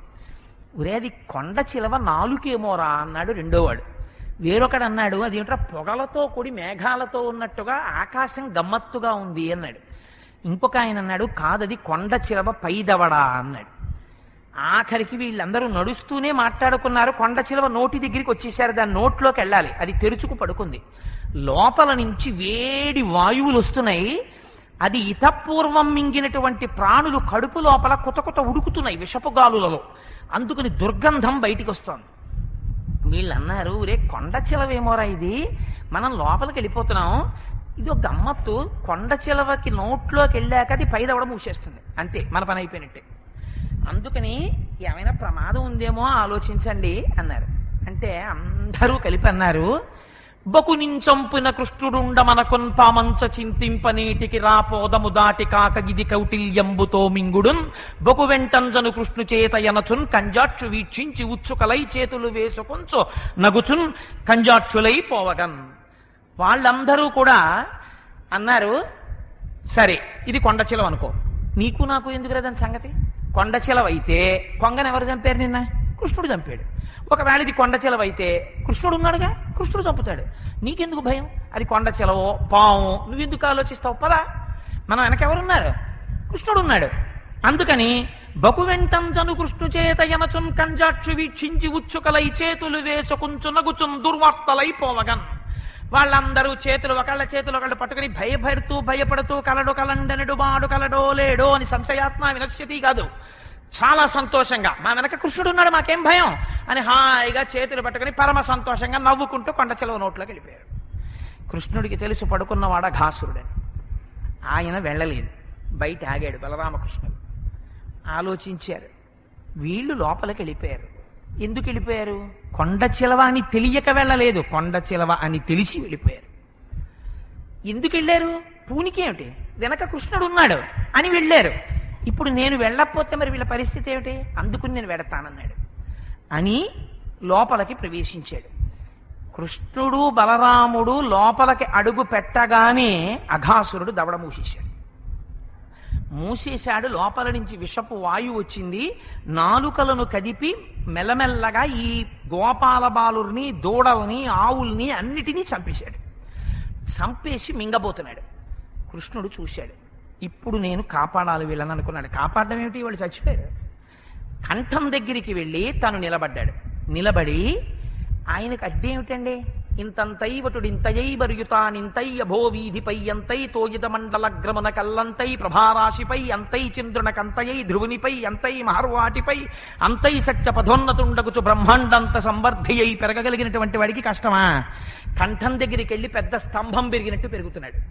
పెరుగుతుంటే ఆయన పెరిగినటువంటి పెరుగుదల చేత దాని లోపల ఉన్నటువంటి గాలి పైకి రాలేదు, పై గాలి లోపలికి వెళ్ళలేదు. అంటే ఊపిరి అందలేదు కాబట్టి గిజ గిజ గిజ గిజ కొట్టుకుంది. దాని యొక్క తలభాగము బద్దలైపోయింది. బ్రద్దలైపోయి ఆ పాము గిలగిలా కొట్టుకుని మరణించింది. కృష్ణ పరమాత్మ బయటికి దూకేశారు. బయటికి దూకగానే ఒక చిత్రం జరిగింది. ఇవ్వాలంటే నాసా శాస్త్రజ్ఞులు చెప్పే వరకు కృష్ణుడున్నాడని మనం అంగీకరించడానికి అనుమానం. పురాణాలు చెప్తే నమ్మం మనం, నాసా వాళ్ళు చెప్తే మనకి నమ్మకం. మా రమణారావు గారి వాళ్ళు మా ఆఫీస్కి ఎడిటోరియల్ జెరాక్స్ కాపీ పట్టుకొచ్చారు, కృష్ణుడు ఉన్నాడు అని. కోటేశ్వరరావు గారు అమెరికా పరిశోధనా సంస్థ నాసా అంగీకరించింది, ఎడిటోరియల్ పడిందండి ఈనాడు పేపర్లో అని తీసుకొచ్చారు ఇవాళ.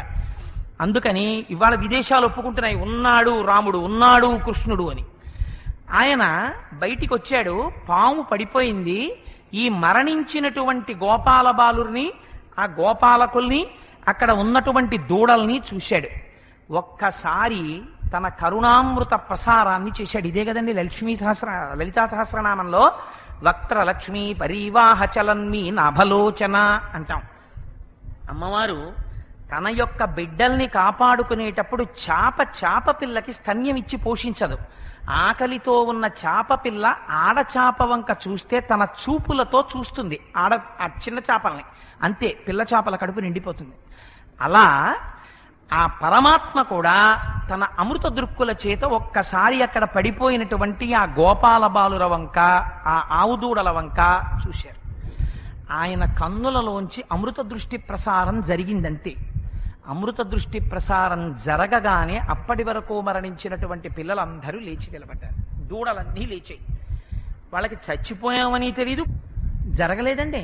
ఎప్పటి వరకో ఎందుకు? రామదాసు గారి కొడుకు గంజిగుంటలో పడిపోయి ఉడికిపోతే భద్రాచలంలో రాముడి పాదాల దగ్గర పెట్టి, రామా నువ్వు నాకు కొడుకుని ఇవ్వాలనుకుంటే నా కొడుకుని బతికించు, లేకపోతే నీలోకి లీనం చేసేసుకో అని అంతరాలయం తలుపులు మూసి రామదాసు గారు ఎదురుగుండా స్తంభం దగ్గర కూర్చుని రామనామ జపం చేసుకుంటుంటే పిల్లవాడు లేచి నాన్నగారు అంటూ పరిగెత్తుకొచ్చి కౌగిలించుకున్నాడు. ఆ తర్వాత ఆయన ఎన్నో పుస్తకాలు రాశారు. మరి ఈశ్వరుడి యొక్క దృష్టి ప్రసారం చేత ఆయన ఏం చెయ్యలేడు. వామాంకస్థిత జానకీ పెళ్లిల సత్కోదండ దండంకరే చక్రంచోర్ధ్వకరేణ బాహుయుగలే శంకం చరం దక్షిణే బిభ్రాణం జలజాతపత్రనయనం భద్రాద్రిమూర్ధ్ని స్థితం కేయూరాది విభూషితం రఘుపతిం సౌమిత్రయుక్తం భజే అని శంకర భగవత్పాదులు స్తోత్రం చేస్తారు. అటువంటి పరమాత్మ తన కారుణ్యామృత దృష్టి చేత ఏది చెయ్యలేడు కనుక అందుకని ఆ గోపాల బాలుర్ని, ఆవుల్ని, దూడల్ని బ్రతికించాడు. బ్రతికిస్తే వాళ్ళందరూ నిద్రలేచారు. చిత్రం ఏమిటంటే వాళ్ళకి అసలు తాము చచ్చిపోయామని కానీ తాము బతికామని కానీ తెలియదు. కృష్ణుడు మన వెనకాల ఉన్నాడు, మనకేమవుతుంది? కొండ చిలవని చూశారు చచ్చిపోయిందని. వాళ్ళు అనుకున్నారు జై కృష్ణ జై జయ కృష్ణ అన్నారు. ఎందుకని? ఆయన చంపేశాడు కొండ చిలవని. ఉరే మనం అనుకున్నది కరెక్టే, ఇది కొండ చిలవే. అయితే మనకేమైంది? వెనక కృష్ణుడు ఉన్నాడు కదా, చూసారా చచ్చిపోయింది కొండ చిలవ. మనం చూసావా హాయిగా ఉన్నాం. వాళ్ళకి తెలియదు అసలు చచ్చిపోయాడు. ఇది గమ్మత్తు. ఈ పిల్లలందరినీ తీసుకుని బయలుదేరి అక్కడ ఉండేటటువంటి ఆ సమీపమైనటువంటి వనంలోకి ప్రవేశించారు. అక్కడ ఒక పెద్ద సరోవరం ఉంది. ఆ సరోవర మధ్యంలో అరవిరిచినటువంటి కలువలున్నాయి. వాటి మీద తుమ్మెదలు వాలుతున్నాయి. అందులోంచి పుప్పొడి నీటిలో పడుతోంది. హంసలు ఆ నీటిలో ఈదుతుంటే ఆ నీటిలో తరంగములు వస్తున్నాయి. ఆ పుప్పొడి కలిగడం చేత సుగంధభరితములైనటువంటి తీయటి జలములున్నాయి. కృష్ణుడు అన్నాడు, ఆ పిల్లలకి ఒక లక్షణం ఉంది. వాళ్ళు కృష్ణ మాకు ఆకలిస్తోంది అందుకని మనం తినేద్దామా అన్నాం అని కూడా అడగరు. కృష్ణుడు చెప్పాలి, ఒరే మన అందరం అన్నం తిందాన్రా అనాలి. అంటే వాళ్ళు అప్పుడు మూటలు ఇప్పుకుంటారు. అందుకని కృష్ణుడు అన్నాడు, ఎండన్ మ్రగ్గితి రాకటం బడితిరింకేలా విలంబింపగా రెండో బాలకులార చల్దికుడువన్ రమ్యస్థలం బిక్కడి దండం లేగలు నీరు త్రాగి ఇరమందం బచ్చికల్ మేయుచున్ దండంబై విహరించుచుండ అమంద ప్రీతి భక్షింతమే అన్నాడు. అయ్యయ్యో మీ అందరూ ఇప్పటిదాకా పాపం ఎండన పడిపోయారు, చాలా అలిసిపోయారు. ఇదిగో ఇక్కడ మంచి నీళ్లు దొరుకుతాయి, చక్కటి సరోవరం ఉంది, దూడలేమో అక్కడ పచ్చగడ్డి మేస్తాయి, కావాలంటే నీళ్లు తాగుతాయి, హాయిగా మనందరం ఇక్కడ కూర్చుని మనం తెచ్చుకున్నటువంటి చల్ది తిందాం, రండి కూర్చోండి అన్నాడు. కృష్ణుడు చెప్పాక వీళ్ళకి ఆకలేస్తుంది, అది గమ్మత్తు. అందుకని వీళ్ళందరూ కూర్చున్నారు. అయితే గమ్మత్తు ఏమిటో తెలుసా అండి, వాళ్ళంతటా వాళ్ళు తినరు. జలజాంత స్థిత కర్ణికం తిరిగిరా సంఘంబులయ్యున్న రేకుని చందంబున కృష్ణునిన్ తిరిగిరా కూర్చుండి వీక్షించుచున్ శిలలున్ పల్లవముల్ లతల్ చిక్కంబులు పత్రంబులు పువ్వులాకుల్ కంచంబులుగా భుజించిరటన్ గోపార్భకుల్ భువరా. వాళ్ళు తినాలంటే మామూలుగా తినరు. ఎలా తింటారు? వాళ్ళకి కృష్ణుడు కనపడాలి. అందుకని తామర పువ్వు బాగా విచ్చుకుంటే మధ్యలో దుద్ది ఎలా ఉంటుందో అలా కృష్ణుడు కూర్చున్నాడు. వీళ్ళందరూ చుట్టూ తామర రేకులు ఎలా ఉంటాయో అలా కృష్ణుడు చుట్టూ కూర్చున్నారు. కూర్చుని వీళ్ళందరి మధ్యలో కృష్ణుడు కూర్చున్నాడు. కూర్చుంటే వీళ్ళందరూ ఏంటి అన్నం తినడం కాదు, వీళ్ళకి కావలసింది కృష్ణుణ్ణి చూస్తూ అన్నం తినాలి. ఇవాళ మనం టీవీ చూస్తూ అన్నం తిన్నట్టు. అందుకని ఆ కృష్ణుణ్ణి చూస్తూ అన్నం తింటున్నారు వాళ్ళు. తింటుంటే ఆయన ఎంత గమ్మత్తుగా నటించాడంటే వీళ్ళందరి మధ్యలో నిలబడి కడుపున దిండుగా కట్టిన వలువలో లాలిత వంశనాళంబు జనిపి విమల శృంగంబును వెత్రదండంబును జారిరా నీకడా సంకనిరికి మేగడ పెరుగుతో మెడవిల్చిన చల్ది ముద్ద ఆవలిచే తన నయనునిచి చలరేగి కొసరి తెచ్చిన ఊరగాయలు వేళ్ల సందులను తాన నయనునిచి సంగడీల నడుమ చక్కగా కూర్చుండి నర్మభాషణముల నగవు నెరపి యగభోక్త కృష్ణుడమరులు వెరగొంద శైశవంబు మెరసి చల్ది కుడిచే. ఆయన ఆ మధ్యలో నిలబడ్డాడు. నిలబడి మీద ఉన్నటువంటి ఆ తలపాగా ఒకటి కట్టుకునేవాడు. ఆ తలపాగా తీసేసి నడువు కట్టేశాడు. కట్టేసి వేణువు ఊతుంటాడు అస్తమానం. ఇదిగో నిజంగా గొల్లలు చల్దులు ఆరగించినప్పుడు ఎలా బట్టలో దోపుకున్నాడో అలాగే దోపారు ఆ వేణువుని. ఆ వేణువుని ఆ దట్టిలోకి దోపేసుకున్నాడు. ఆ కొమ్ము బూర ఊది దూడల్ని పిలుస్తూ ఉంటాడు. ఆ గోవుల్ని తోలడానికి చేతిలో కర్ర ఉంటుంది.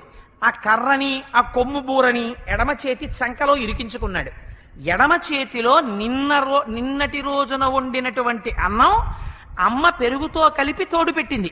ఆ తరవాణి అన్నం చల్ది ముద్ద తెచ్చి ఎడం చేతిలో పెట్టుకున్నాడు. కుడి చేతిలో పెట్టుకుని తినాలి, ఎడం చేతిలో పెట్టుకున్నాడు.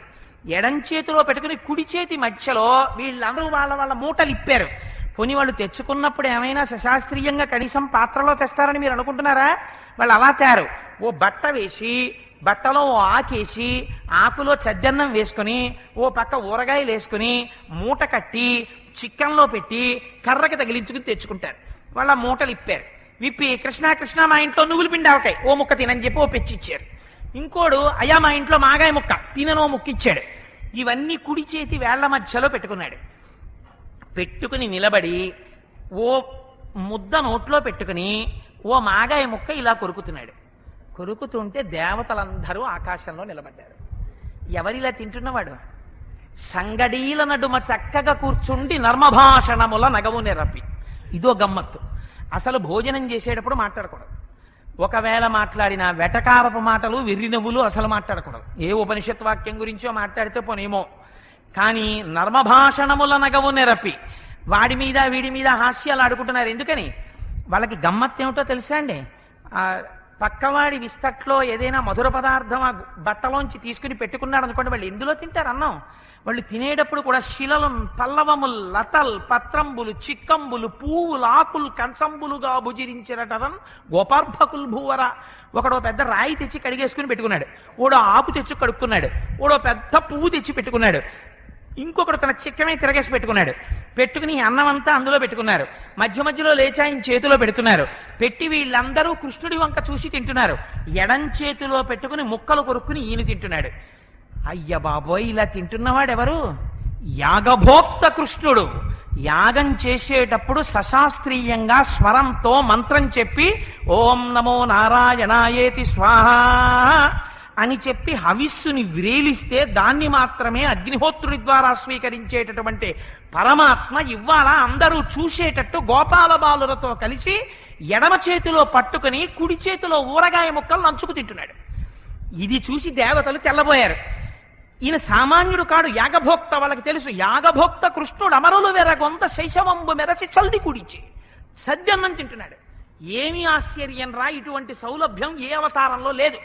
వాళ్ళు పొంగిపోయి ఆనందంతో నాట్యం చేస్తున్నారు. నాట్యం చేసి అక్కడేమో అఘాసురుణ్ణి చంపేశాడు, ఇక్కడేమో ఈ పిల్లలందరితో కలిసి ఇంత సులభుడై సద్యన్నం తింటున్నాడు. ఏం ఆశ్చర్యం, ఏం ఆశ్చర్యం అని చూసి వాళ్ళు నాట్యం చేస్తున్నారు. సత్యలోకంలో బ్రహ్మగారు మంచి సంతోషంలో తపస్సమాధిలో ఉన్నాడు. ఈ అల్లరి rusకుంటుంటే ఇంకా తెల్లారక ముందే మున్సిపల్ ఎలక్షన్స్కి వెళ్ళిపోతున్న బండిలో పాటల ఏమిట్రా ఈ అల్లరని చెప్పేసి ఇంత కూడా ఏమిటి, చెవుల్లో ఇలా పడుతోంది ఏమిటని ఆయన ఒక్కసారి పైకి లేచాడు. తామర పువ్వులోంచి లేచి బయటికి వచ్చాడు. ఏమిట్రా మీ అల్లరి ఎందుకు చేస్తున్నారు నాట్యాలన్నాడు. అంటే వాళ్ళు అన్నారు, అయ్యా ఇప్పటిదాకా మీరు చూడలేదు, అసలు ఈ కంటితో చూడబడడు మాంసనేత్రము చేత. వేదాహమేతం పురుషం మహాంతం ఆదిత్య వర్ణం తమసస్తు పారే సర్వాణి రూపాన్ని విచిత్య ధీర నామాని కృత్వాభివదంత్యదాస్తే అని పురుష సూక్తం చెప్పిందంతే. ఈ కంటితో చూడబడడు గాని ఉన్నాడు. ఆయన స్ఫురద్రూపుడై అగ్నిహోత్రుడి ద్వారా హవిస్సు స్వీకరిస్తాడు. అటువంటి పరమాత్మ ఇవాళ గొల్ల పిల్లలతో కలిసి సద్యన్నం తింటున్నాడు. ఇంతకన్నా గొప్పతనం ఏముందయా, మేము చూసి ఈ సౌలభ్యానికి పొంగిపోయి నాట్యం చేస్తున్నాం అన్నారు. అంటే ఆయన అన్నాడు, ఆయన పరమాత్మ ఏమిట్రా అలా తింటున్నవాడు అన్నాడు. అంటే ఆయన అన్నాడు, మీకు సాక్ష్యం కావాలా? అదిగో అఘాసురుణ్ణి చంపాడు పాముని, అదిగో అక్కడే పడుద్ది పాము చూడండి అన్నారు. బ్రహ్మగారికి చిన్న మోహబుద్ధి పుట్టింది.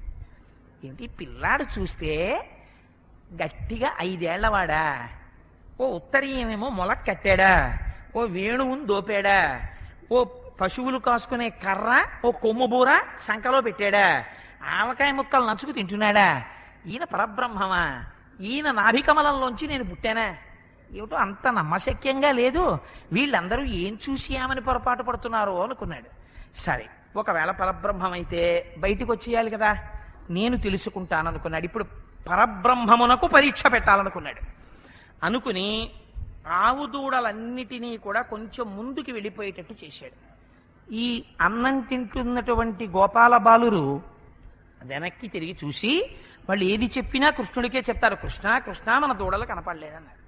కృష్ణుడు అన్నాడు, మీరు ఎందుకురా బా దూడల కోసమని వెళ్ళాడు. ఈలోగా చతుర్ముఖ బ్రహ్మగారు ఆ దూడలన్నింటినీ మాయించేసి ఒక కొండ గుహలో పెట్టేశాడు. ఆ దూడలు వెళ్ళినటువంటి కాలిజాడలు నీరు తాగినటువంటి ప్రదేశము చూశాడు. అక్కడి నుంచి ఇంకా కనపడలేదు. ఓహో, ఏదో చమత్కారం జరిగిందని దివ్య దృష్టితో చూశాడు. నా కడుపున పుట్టిన కొడుకు నా మీదే మాయ కమ్మించాలని చూస్తున్నాడు, కానీ నేను కూడా కమ్మించగలను. అసలు నా లక్షణమేది వైష్ణవ మాయ, నేను కమ్మించగలను. ఎక్కడ పెట్టాడో అక్కడి నుంచి నేను తేగలను. కానీ పిల్లాడికి బుద్ధి ఎలా వస్తుంది? అందుకని వాడికి ఒక పాఠం నేర్పాలి. తండ్రి గారికి తెలియదనుకుని ఒక 50 రూపాయల కాగితం తీసేసి స్కూల్ బ్యాగ్ లో పెట్టేసుకున్న పిల్లాడి బ్యాగ్ లో 50 రూపాయల కాగితం పట్టుకున్నటువంటి తండ్రి వెంటనే ఛార్ట్ షీట్ ఇస్తాడా కొడుక్కి? ఇవ్వడు. ఓ 50 తక్కువైంది ఏమైందిరా, 50 తక్కువైంది ఏమైందిరా అంటాడు. వాడు చెప్తాడేమోనని. అలా బ్రహ్మగారి యొక్క పరిస్థితిని కూడా పట్టుకోవాలనుకున్నాడు. అనుకుని ఏమీ తెలియని వాళ్ళ దూడలు కనపడకపోతే పిల్లలకి చెప్పేవాళ్ళ వెనక్కి వచ్చాడు. వెనక్కి వస్తే ఇక్కడ ఉన్నటువంటి గోపాల బాలుని మాయం తింటున్నారో అలాగే మాయం చేసేశాడు. వెనక్కి వస్తే పిల్లలు లేరు, అటు వెడితే దూడలు లేవు. కృష్ణుడు ఒక్కడే మిగిలిపోయాడు. ఇప్పుడు 4 ముఖాలతో నవ్వాడు ఆయన. ఏం చేస్తాడో చూస్తాడు. పావును చంపాడుగా, పరబ్రహ్మ అంటున్నారుగా మీరు. ఇప్పుడు వాళ్ళ నాట్యాలన్నీ ఆగిపోయాయి. ఏమిటి లీల? బ్రహ్మగారు మాయం చేశాడు. ఇప్పుడు ఏం చేస్తాడు కృష్ణుడు? 5 సంవత్సరముల పిల్లవాడు. అందరూ ఆశ్చర్యంతో చూస్తున్నారు. కృష్ణుడు మళ్ళీ వెనక్కి వచ్చాడు. ఎక్కడ అన్నం తినడానికి పిల్లలందరూ కూర్చున్నారో అక్కడే మాయమైపోయారు. ఓహో, ఇది బ్రహ్మగారు చేసిన లీల. ఇప్పుడు నేను నా లీల చేసి చూపిస్తాననుకున్నాడు. వెంటనే ఆయన అనుకున్నాడు, కరముల్ పదములు ముఖంబుల్ లవనగ్నంబుల్ ముఖములున్ శ్రవణముల్ దంతాదులున్ దండనాంబర స్రగ్వేణు విషాణ భూషణ వయో భాషా గుణాఖ్యాత తత్పరతల్ విడ్వకుండ దాల్చె విభుడా వత్సార్భకారముల్. గోపాల బాలురు ఎవడు ఎలా పొట్టిగా ఉంటాడో, పొడుగ్గా ఉంటాడో, తెల్లగా ఉంటాడో, ఎర్రగా ఉంటాడో, నల్లగా ఉంటాడో, ఊచ జుత్తుతో ఉంటాడో, లేకపోతే నొక్కులు జుత్తుతో ఉంటాడో, ఎవడు కర్ర ఎలా పట్టుకుంటాడో, ఎటువంటి బట్ట కట్టుకుంటాడో అలా మారిపోయాడు. ఒక్కసారి సంకల్పం చేసి ఆయనే తెల్ల దూడలు అటు గోపాల బాలురు అయిపోయాడు. సాయంకాలం అయిపోయింది. ఇవన్నీ తోలుకుని ఇంటికి వెళ్ళిపోయాడు. నందవ్రజానికి వెళ్ళిపోయాడు. బృందావనానికి తల్లులు తండ్రులు ఎదురొచ్చారు. రండిరా రండిరా నాన్న, పొద్దున్న ఎప్పుడో వెళ్ళారు, స్నానం చెయ్యండి అన్నారు. ఇక్కడ మనకు ఒక అనుమానం వస్తుంది. ఏమండి, నిన్నటి వరకు వాళ్ళు తల్లిదండ్రుల దగ్గర ఒకలా ఉన్నవాళ్ళు కదా, ఇవాళ మరి కృష్ణుడు కదా మారింది, అలా ఉంటాడా? ఏ తల్లులకే బాలకు లేతెరగున తిరిగి ప్రీతి కలిగి లాతెరగున ప్రీతి చేసి రవనీనాథ. ఇంతకుముందు ఏ పిల్లలు ఏ యాసతో ఏ తల్లి దగ్గర ఏ తండ్రి దగ్గర ఎలా మాట్లాడి ఎలా ప్రవర్తించి ఏది తిని ఏది తినక ఎలా పేచి పెట్టి ఎలా ఉండేవారో అలా ప్రవర్తించాడు. ఏ దూడ ఎలా అరుస్తుందో, ఎలా తిరుగుతుందో, ఎలా పడుకుంటుందో, ఎన్ని పాలిస్తుందో, ఎలా గెంతుతుందో అలా గెంతాడు. కాబట్టి మా బాలురే అనుకున్నారు, మా దూడలే అనుకున్నారు. చిత్రం ఏమైందంటే బృందావనంలో ఆనందం ఎక్కువైపోయింది. ఎందుకని అంటే ఉన్న అంశ పూర్ణంగా కృష్ణాంశ అయిపోయింది ఇప్పుడు. అందుకని చాలా ఆశ్చర్యపోయారు. బ్రహ్మగారు ఇటు దూడల్ని ఇటు పిల్లల్ని తీసుకెళ్లి గుహలో పెట్టి ఏం చేస్తాడో చూద్దామని ఇటు వచ్చాడు. బృందావనంలో మామూలుగా పిల్లలు మామూలుగా దూడలు ఉన్నారు. అరే ఇదేమిటి, నేను దాచేశాను కదా గుహలో, మళ్ళీ వీళ్ళు ఎక్కడి నుంచి వచ్చారు అని మళ్ళీ వెనక్కి వెళ్ళాడు. వెళ్ళి గుహలోకి చూశాడు. తను పెట్టినవి అలాగే ఉన్నాయి. బ్రహ్మనొక్కడు కాని వేరొక బ్రహ్మలేడు సృజింపంగా, బ్రహ్మ నేను సృజింపక వేరొక బ్రహ్మమెవడు సృజించే, ఒక్కట బ్రహ్మమవ్వదే చూడగా. అదేమిటి, సృష్టిస్తే నేను సృష్టించాలి చతుర్ముఖ బ్రహ్మని, నేను సృష్టించలేదు, దాచేశాను వీళ్ళని, వీళ్ళు మళ్ళీ కనపడుతున్నారు ఇక్కడ. ఓహో అంటే నాకు అర్థమైంది, నన్ను కూడా సృష్టించగలిగిన వాడు సృష్టించాడు వీటన్నిటిని. ఇప్పుడు నాకు అర్థమైంది, వీడేరా పరబ్రహ్మం, తెలియక లీల చేశాను అన్నాడు. ఇది అనుకునే లోపల ఈ పిల్లలు సంవత్సరం పాటు వెడుతున్నారు వస్తున్నారు, వెడుతున్నారు వస్తున్నారు, అయిపోతోంది రోజు. ఎవ్వరూ కనిపెట్టలేదు. ఒక రోజున ఒక గమ్మత్తు జరిగింది. ఆవులన్నీ కొండ మీద ఉన్నాయి, దూడలన్నీ కొండ కింద ఉన్నాయి. గోపాలురు ఉన్నారు. దూడల్ని చూడగానే ఆవులన్నీ పరిగెత్తుకొచ్చాయి. ఆవుల దగ్గర దూడలు పాలు తాగేస్తుంటే అడ్డుకుందామని పరిగెత్తుకొచ్చినటువంటి గోపాల బాలురు ఆవుల్ని దూడల్ని విడదీయడం మానేసి తమ పిల్లల్ని కౌగిలించుకొని పొంగిపోతున్నారు. బలరాముడికి అనుమానం వచ్చింది. ఏదో తేడా కనపడుతోంది ఈ మధ్య బృందావనంలో. తమ్ముడు నిజం చెప్పి ఏం చేశావు అన్నాడు. అబ్బాయి ఏం లేదన్నయ్యా, పాపం నా కడుపున పుట్టినవాడే ఉన్నాడు కదా చతుర్ముఖ బ్రహ్మగారు, నా శక్తి ఏమిటో చూద్దామని దూడల్ని పిల్లల్ని దాచాడు, నేనే అయిపోయాను అవన్నీ అన్నాడు. అనేటప్పటికి అప్పుడు చతుర్ముఖ బ్రహ్మగారు చూశారు అక్కడికి వచ్చి. తను చేసినవి అక్కడ కనపడుతున్నాయి, ఈయన సృష్టించినవి అక్కడ కనపడుతున్నాయి. వచ్చాడు. వచ్చేటప్పటికి ఎలా దర్శనం ఇచ్చాడో తెలుసా అండి? ఎలా కనపడితే పరబ్రహ్మమని చతుర్ముఖ బ్రహ్మగారు నమ్మలేదో అదే రూపంతో కనపడ్డాడు. కనపడితే ఇంత చతుర్ముఖ బ్రహ్మగారు గబ్బ గబ్బ గబ్బ గబ్బా వచ్చేసాడు కృష్ణుడి దగ్గరికి. రావడంలో హంసవాహనం ఎక్కొచ్చాడు. ఒక్కసారి దిగలేదుట హంసమించి, అది ఇంకా దిగుతోంది. అమ్మో ఎంత పొరపాటు జరిగిపోయిందని నా వల్ల ఒక్కసారి హంసమించి కింద పడ్డట. కింద పడి 4 ముఖాలు ఆయన పాదములకు తగిలేటట్టు గిరగిరగిరగిర తిరిగేట భూమి మీద. తిరిగి ఆ మకుటముల నిండా కిరీటముల నిండా ఆయన పాద పరాగము అంటుకున్న తరువాత ఆయన పాదముల దగ్గర కూర్చుని స్తోత్రం చేశాడు. ఎవరినో తెలుసా అండి? కృష్ణ పరమాత్మ అప్పుడేం విశ్వరూపంతో దర్శనమివ్వలేదు. శంపాలితికతో డిజలదంబు కైవడి మెరుగుటొల్లియతో డిమెనువాని కమనీయ మృదులాన్న కబళవేత్ర విషాణ వేణుచి నములతో వెలయువాని గుంజావి నిర్మిత కుండలం ములవాని సికిపించ వేష్టిత శిరమువాని వన పుష్పమాలిక వ్రతకంఠమువాని నలిన కోమల చరణములవాని కరుణ కడలగ నిన కడగంటవాని గోపాలు బాలు భంగి బరగువాని నగు మొగంబువాని ననుగన్న తండ్రిని నిను భజింతు మొక్కి నిరజాక్ష అని కాళ్ళ మీద పడ్డాడు. శంపాలతికతో డిజలదంబు కైవడి మెరుగుటొల్లియతో డిమెనువాని బంగారు ఉత్తరీయం పైన వేసుకుంటే మిరిసిపోతూ నల్లటి రూపంతో నిలబడిన వాణ్ణి, ఇతపూర్వం చేతిలో ఎడమ చేతిలో పెట్టుకున్నటువంటి పెరుగు ముద్ద ఎలా పెట్టుకున్నాడో అలాగే పెట్టుకున్నవాణ్ణి, ఆ కడుపులో ఆ కడుపుకి కట్టిన గుడ్డలో తోసుకున్నటువంటి వేణువు మొదలైనవి పట్టుకున్నవాణ్ణి, ఆ చెవులకు పెట్టుకున్నటువంటి ఆభరణములు కూడా బంగారముతో చేసినవి కావు. గోపాల బాలురు ఎలా పెట్టుకుంటారో అలాగే శంఖాలతోటి ఆల్చిప్పలతోటి చేసినటువంటి ఆభరణములు పెట్టుకున్నవాణ్ణి. అడవిలో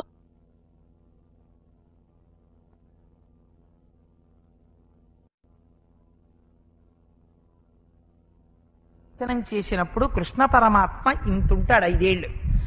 ఆయన వేసుకున్నటువంటి ఆ పూలమాల ఆ రోజున ఆయన పాదముల క్రింద వరకు వేలాడింది. వేలాడితే ఆ పాదముల వరకు వేలాడుతున్నటువంటి పుష్పమాల కలిగినటువంటి కృష్ణుడికి నమస్కారం చేశారు. గత 5 రోజుల నుంచి మెడలో అటువంటి పుష్పమాలతో కనపడని కృష్ణుడు ఇవాళ పాదముల వరకు వేలాడుతున్న తులసిమాలతో మనకి దర్శనమిచ్చాడు. అందుకని ఆ వన పుష్పమాలిక వ్రతకంఠమువా నినలిన కోమల చరణములవాని కరుణ కడలగొ నిన కడగంటవాని ఆ కనుల యొక్క చూపుల చిట్ట చివర ఎప్పుడూ వాత్సల్యమే. ఒకరిని బాధ పెట్టాలనేటటువంటి దృష్టి లేకుండా కరుణతో చూచేటటువంటి చూపులు కలిగిన వాణ్ణి ఆయన పాదముల దగ్గర పడి శిరస్సు తాటించి నమస్కరించి స్తోత్రం చేశాడు.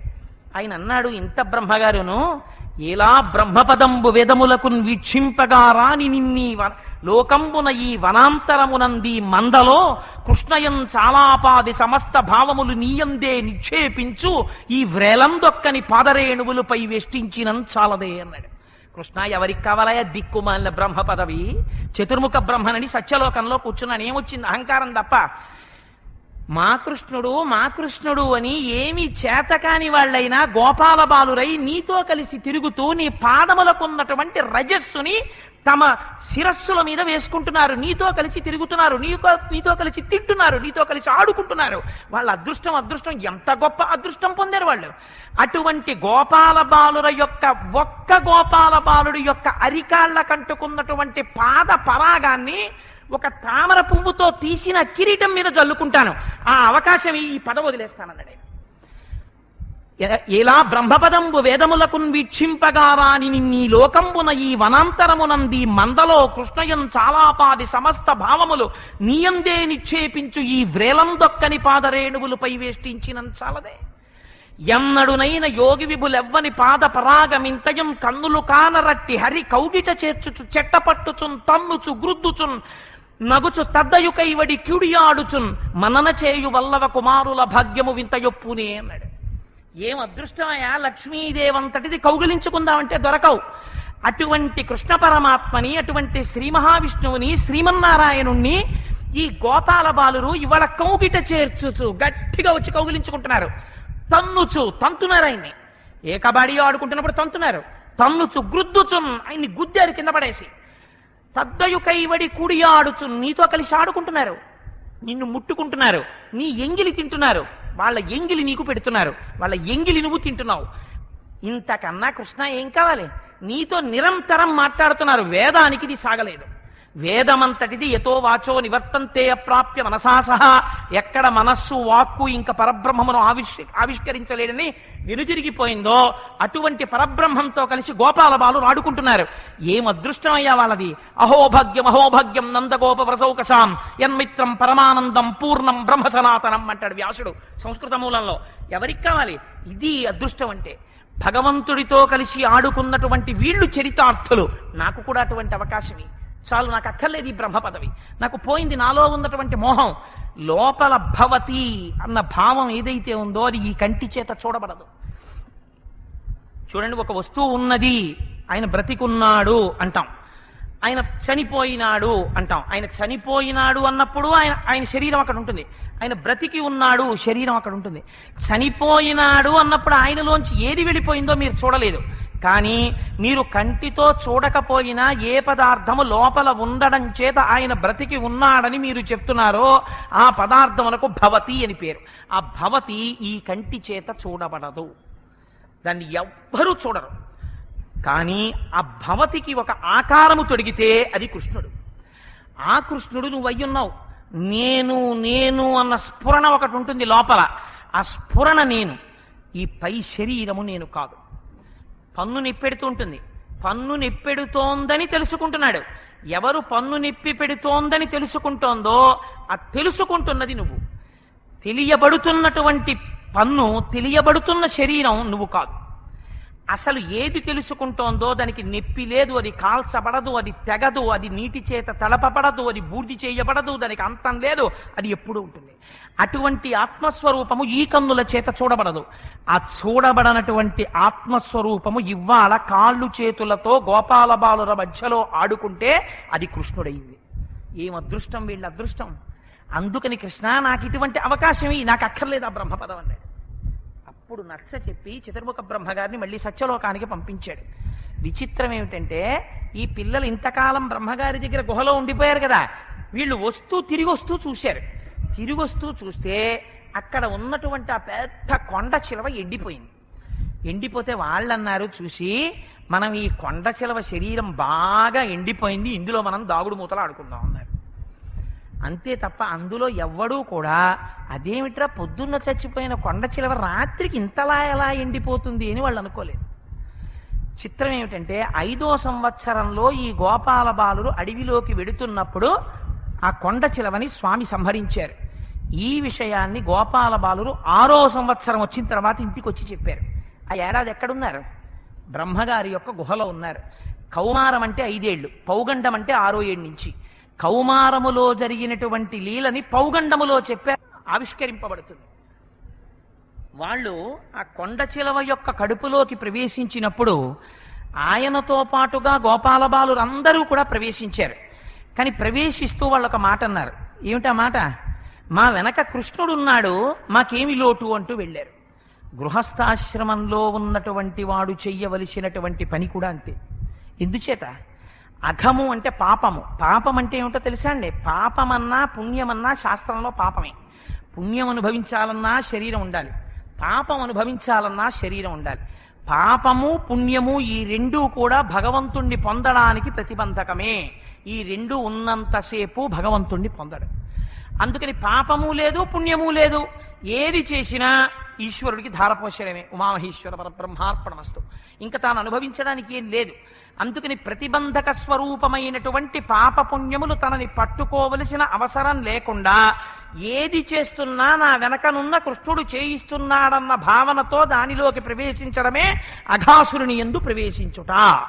దీనివల్ల ఇప్పుడు పాపం ఉంటుందా? ఉండదు. దీనివల్ల ఇప్పుడు పుణ్యం ఉంటుందా? ఉండదు. ఏదీ లేదు. ఎందుకని? తను నిమిత్తం. నిమిత్త మాత్రం భవ సవ్యసాచి.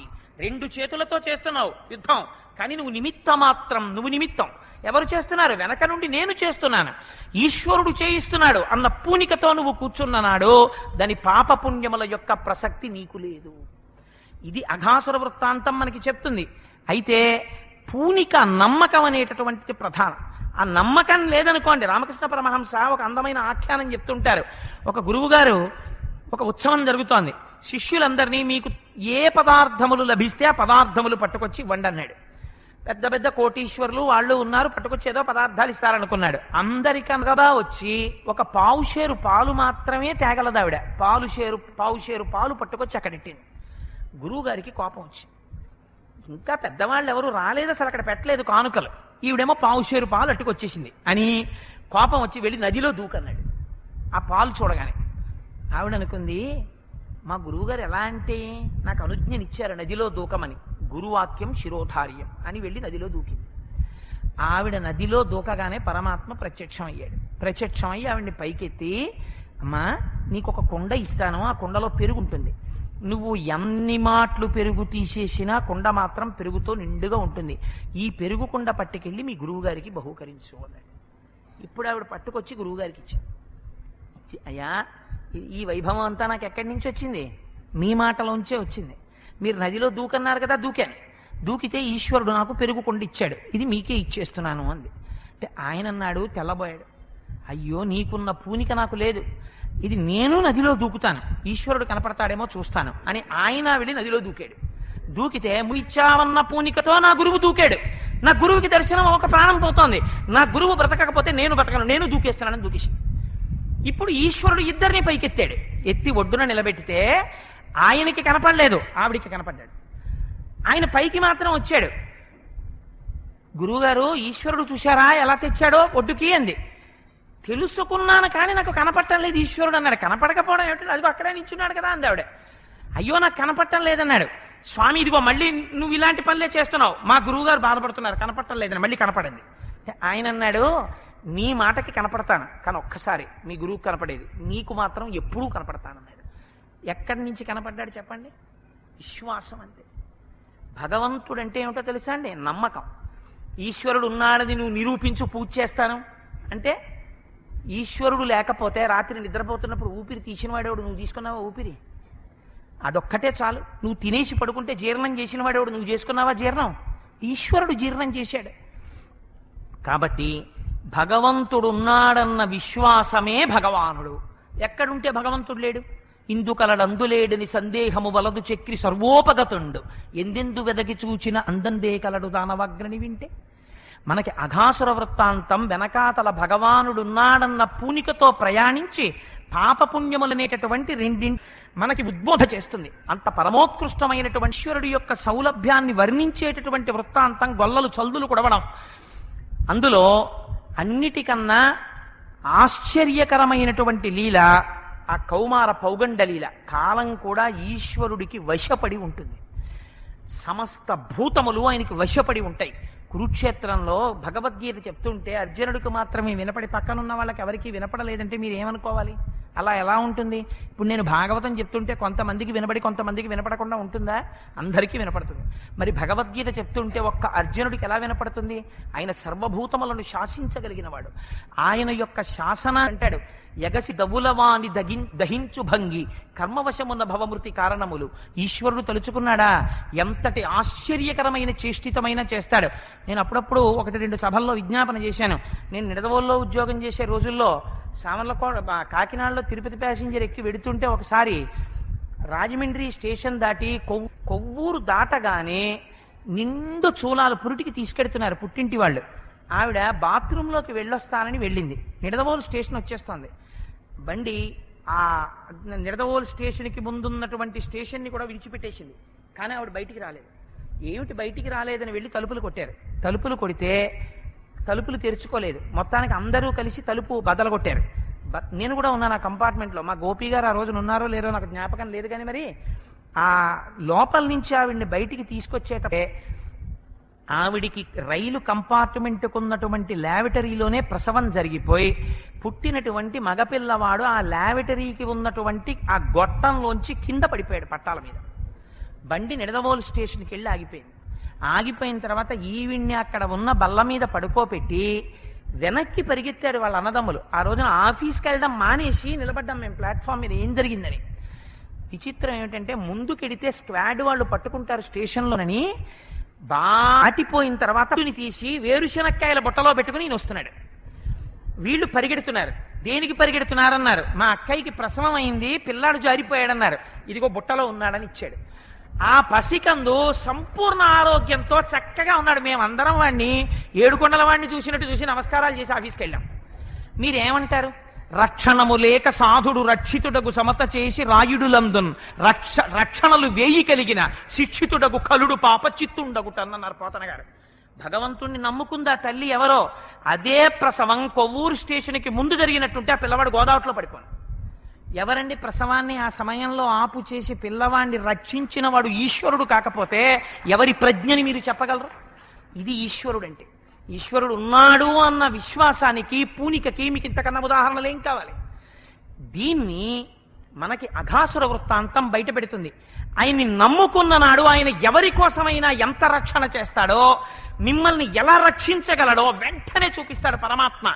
కాళింది నదిలో అక్కడ పడుకునున్నాడు కాళీయుడు.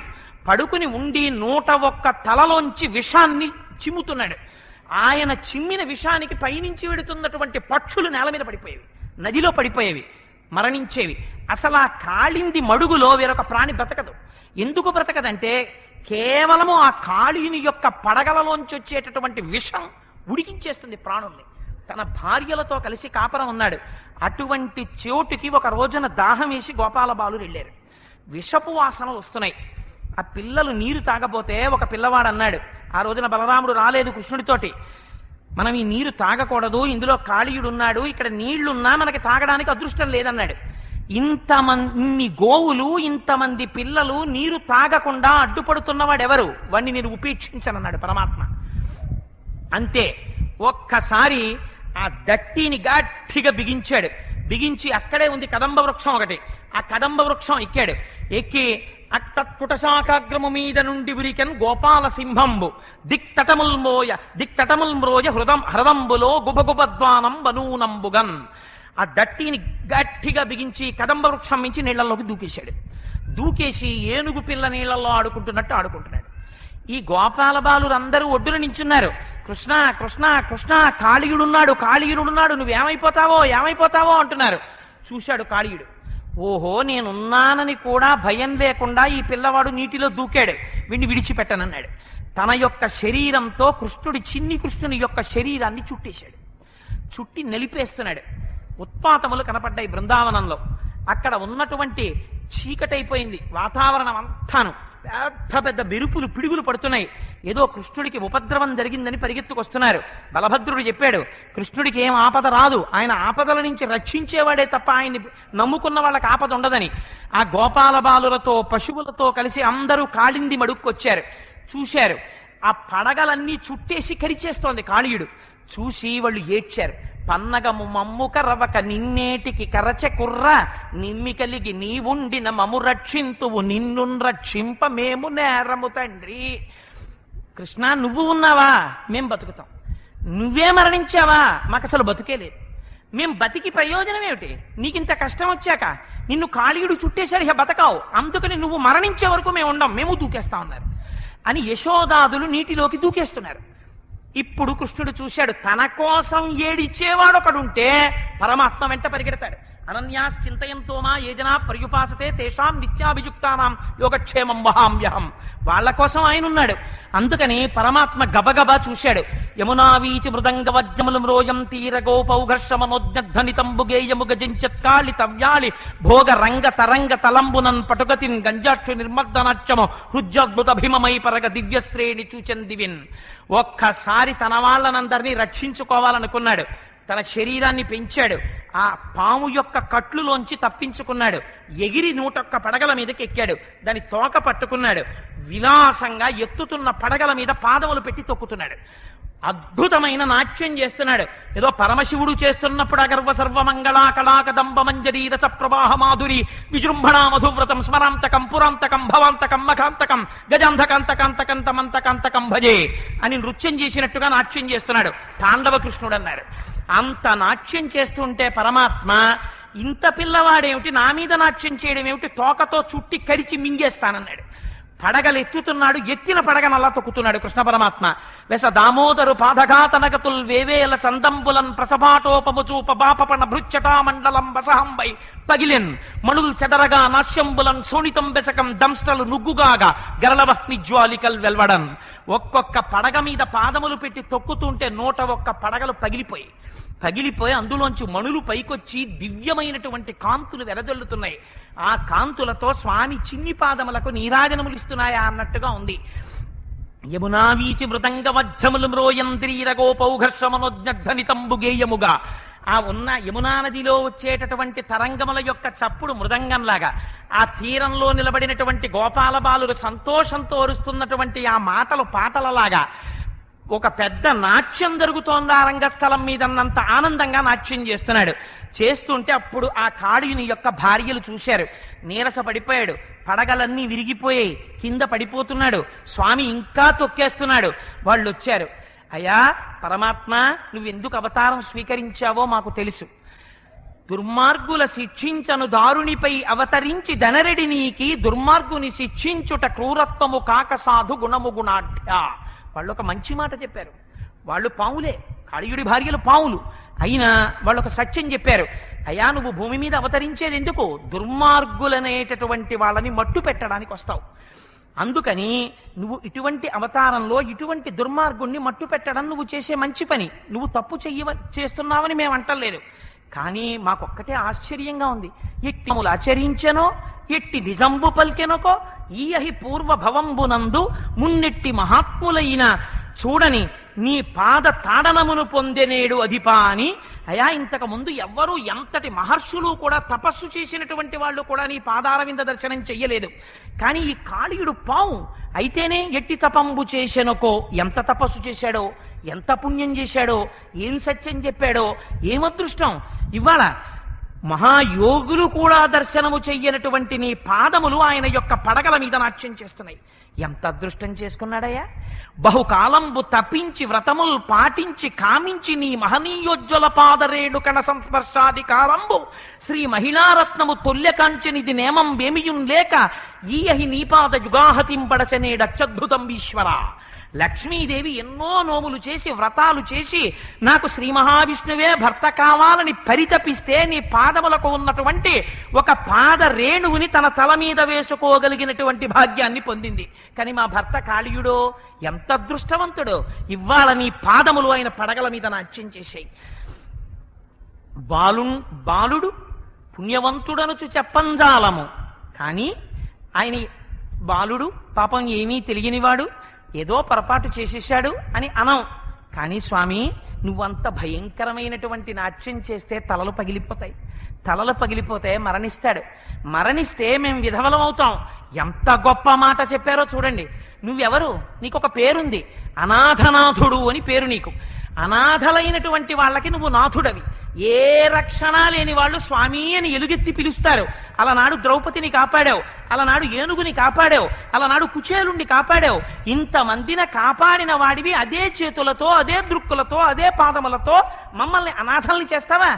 మమ్ము పెండ్లి చేయు మా ప్రాణవల్లభు ప్రాణమిచ్చి కావు భక్తవరద. నీవు చేయు పెండ్లి నిత్యంబు భద్రంబు చిన్ననాటి పెండ్లి కాదు. ఇంతకు ముందు మాకు పెళ్లి చేశారు మా తల్లిదండ్రులు. పెళ్లి చేసినప్పుడు 100 ఏళ్లు పసుపు కుంకాలతో సంతోషంగా ఉండండని దీర్ఘసుమంగళి భవాన్ ఆశీర్వచనం చేశారు. కానీ వాళ్ళు మాకు చేసిన ఆశీర్వచనం కాదు. వాళ్ళు చేసిన పెళ్లి కాదు. ఈశ్వర, నువ్వు చేసిన పెళ్లి. నువ్వు ఈనాడు మళ్ళీ మా భర్తల్ని మాకిస్తే నువ్వు అనాథనాథుడవన్న బిరుదు నీకు దక్కుతుంది. మేము నీ చేతుల మీద మేము విధవలమైపోతే ఇంకా మాకు ప్రపంచంలో దిక్కెవరు? భగవంతుణ్ణి నమ్ముకున్న వాళ్ళు ఇలా అయిపోయారని లోకం చెప్పుకోకూడదు. అందుకని విడిచిపెట్టు మా భర్తనని అడిగారు.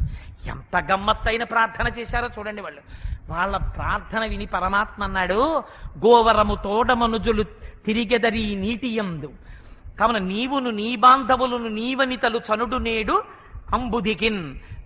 ఓ కాళీయుడా, ఇక్కడ ఆవులు తిరుగుతాయి, దూడలు తిరుగుతాయి, గోపాల బాలురు తిరుగుతారు.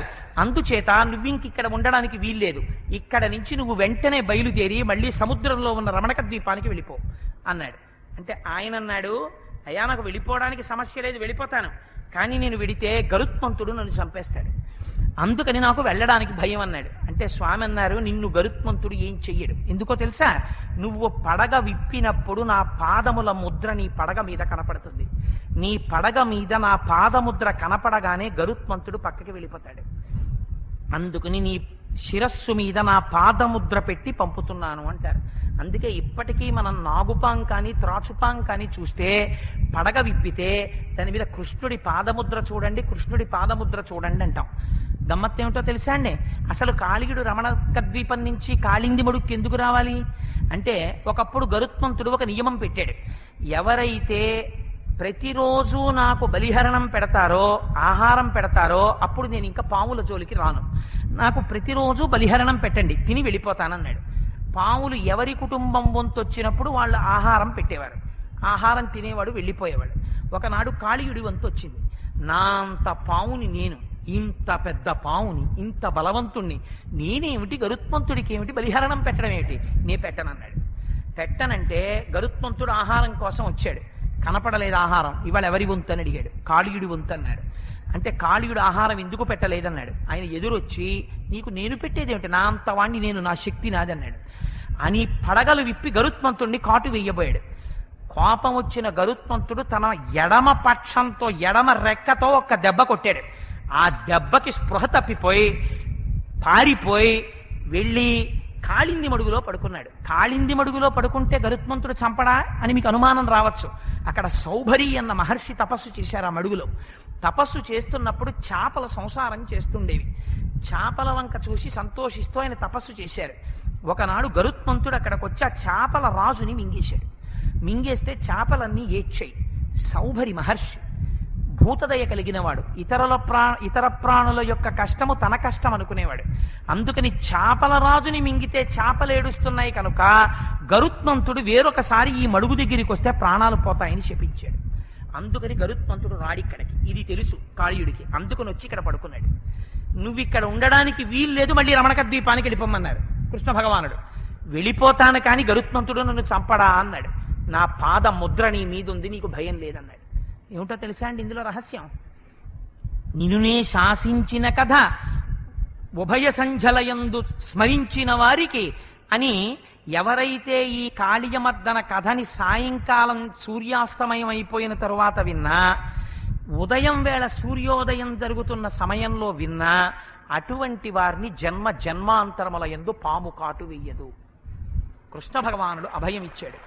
అందుకని కాళీయమర్దనం వింటుంటారు. అదే కాళీయమర్దనానికి ఉన్న గొప్పతనం ఏమిటో తెలుసా అండి? అసలు కాళీయమర్దనం ఎక్కడో తెలుసా?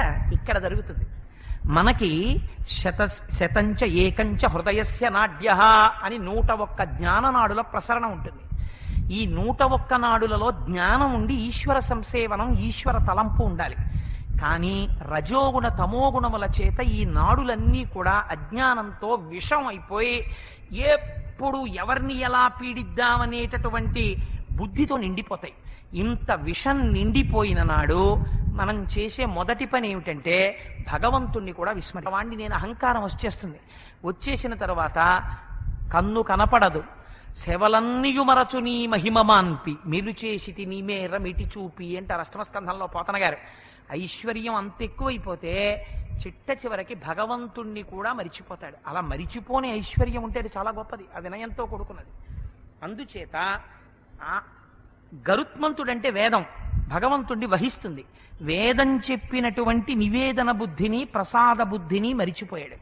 మరిచిపోవడానికి కారణం 101 నాడులు విషంతో నిండిపోయాయి.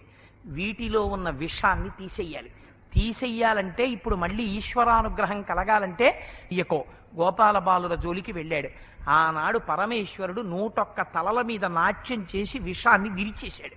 అప్పుడు ఆ తలములు తల మీద పెట్టుకుంటేనే బతుకు, లేకపోతే గరుత్మంతుడు చంపేస్తాడు. ఇప్పుడు ఎక్కడికి వెళ్ళాడు? మళ్ళీ సముద్రంలోకి వెళ్ళాడు. అంటే ఇప్పుడు ఆయన పాదములు తల మీద పెట్టుకుని సముద్రంలో ఉన్నా క్షేమం, సంసారమునందే ఉన్న పరమాత్మని తల మీద పెట్టుకుని ఎవడు బ్రతుకుతున్నాడో వాడికి ఏ బెంగ లేదు, వాడు హాయిగా సంతోషంగా ఉంటాడు. ఇప్పుడు ఎక్కడుంది కాళీయమర్దనం? అక్కడ లేదు, ఇక్కడ ఉంది. ఇది అంతరార్థం. అందుచేత ఇంత పరమోత్కృష్టమైన లీల స్వామి చేశారు. ఇంకా ఇవాళకి ఈ లీలతో ఉపన్యాసాన్ని పూర్తి చేస్తూ రేపటి రోజు ఇప్పటి వరకు వచ్చిన వాళ్ళు సాధ్యమైనంత వరకు వచ్చే ప్రయత్నం చేయండి. ఎందుకు ఈ మాట అంటున్నానంటే రేపటి రోజున గోవింద పట్టాభిషేకం చెప్తాను. గోవిందుడిగా పట్టాభిషేకం మామూలు పట్టాభిషేకం కాదు, స్వామి ఆర్జించుకున్న పేరు. కలియుగంలో అందుకే గోవింద అన్న నామం అంత గొప్ప నామం. ఎందుకు గోవింద పట్టాభిషేకం జరిగిందో ఆ గోవింద పట్టాభిషేకం వెనకాతల ఉండేటటువంటి రహస్యాన్ని రేపటి రోజున విజ్ఞాపన చేస్తాను. మనం 11 మాటలు చక్కగా గోవిందనామని చెప్పి బయలుదేరదాం. అందుకని నేను ఆ విశేషాన్ని అంటాను. మీ అందరూ కూడా చక్కగా ఒక్కసారి గోవిందా చెప్పండి అమ్మా. గోకులనందన గోవిందాహరి సీతానాయక శ్రిత పరిపాలక దరిద్రజన పోషక అనాథరక్షక ఆపద్బాంధవ కరుణాసాగర గోకులనందన పాప వినాశక పాహి మురారే ఏడుకొండలవాడ ప్రత్యక్ష దేవా రఘుకులనందన విరజాతీర్థస అభయహస్త ప్రదర్శన ప్రసన్న గోవిందాహరి అంటే పరిపాలనాంశయందు ఉంటుంది ఏంటంది శాస్త్రం. వారికి విష్ణువాంశ ఉంటుంది. ఎక్కడ ఉద్యోగం చేస్తున్నానో అక్కడ మాకు ప్రధాన పరిపాలకి రావడం శ్రీ మహావిష్ణువే చేత చక్కగా ఈ సభ అయిపోయిన తర్వాత అందరూ మంగళాశాసన పరై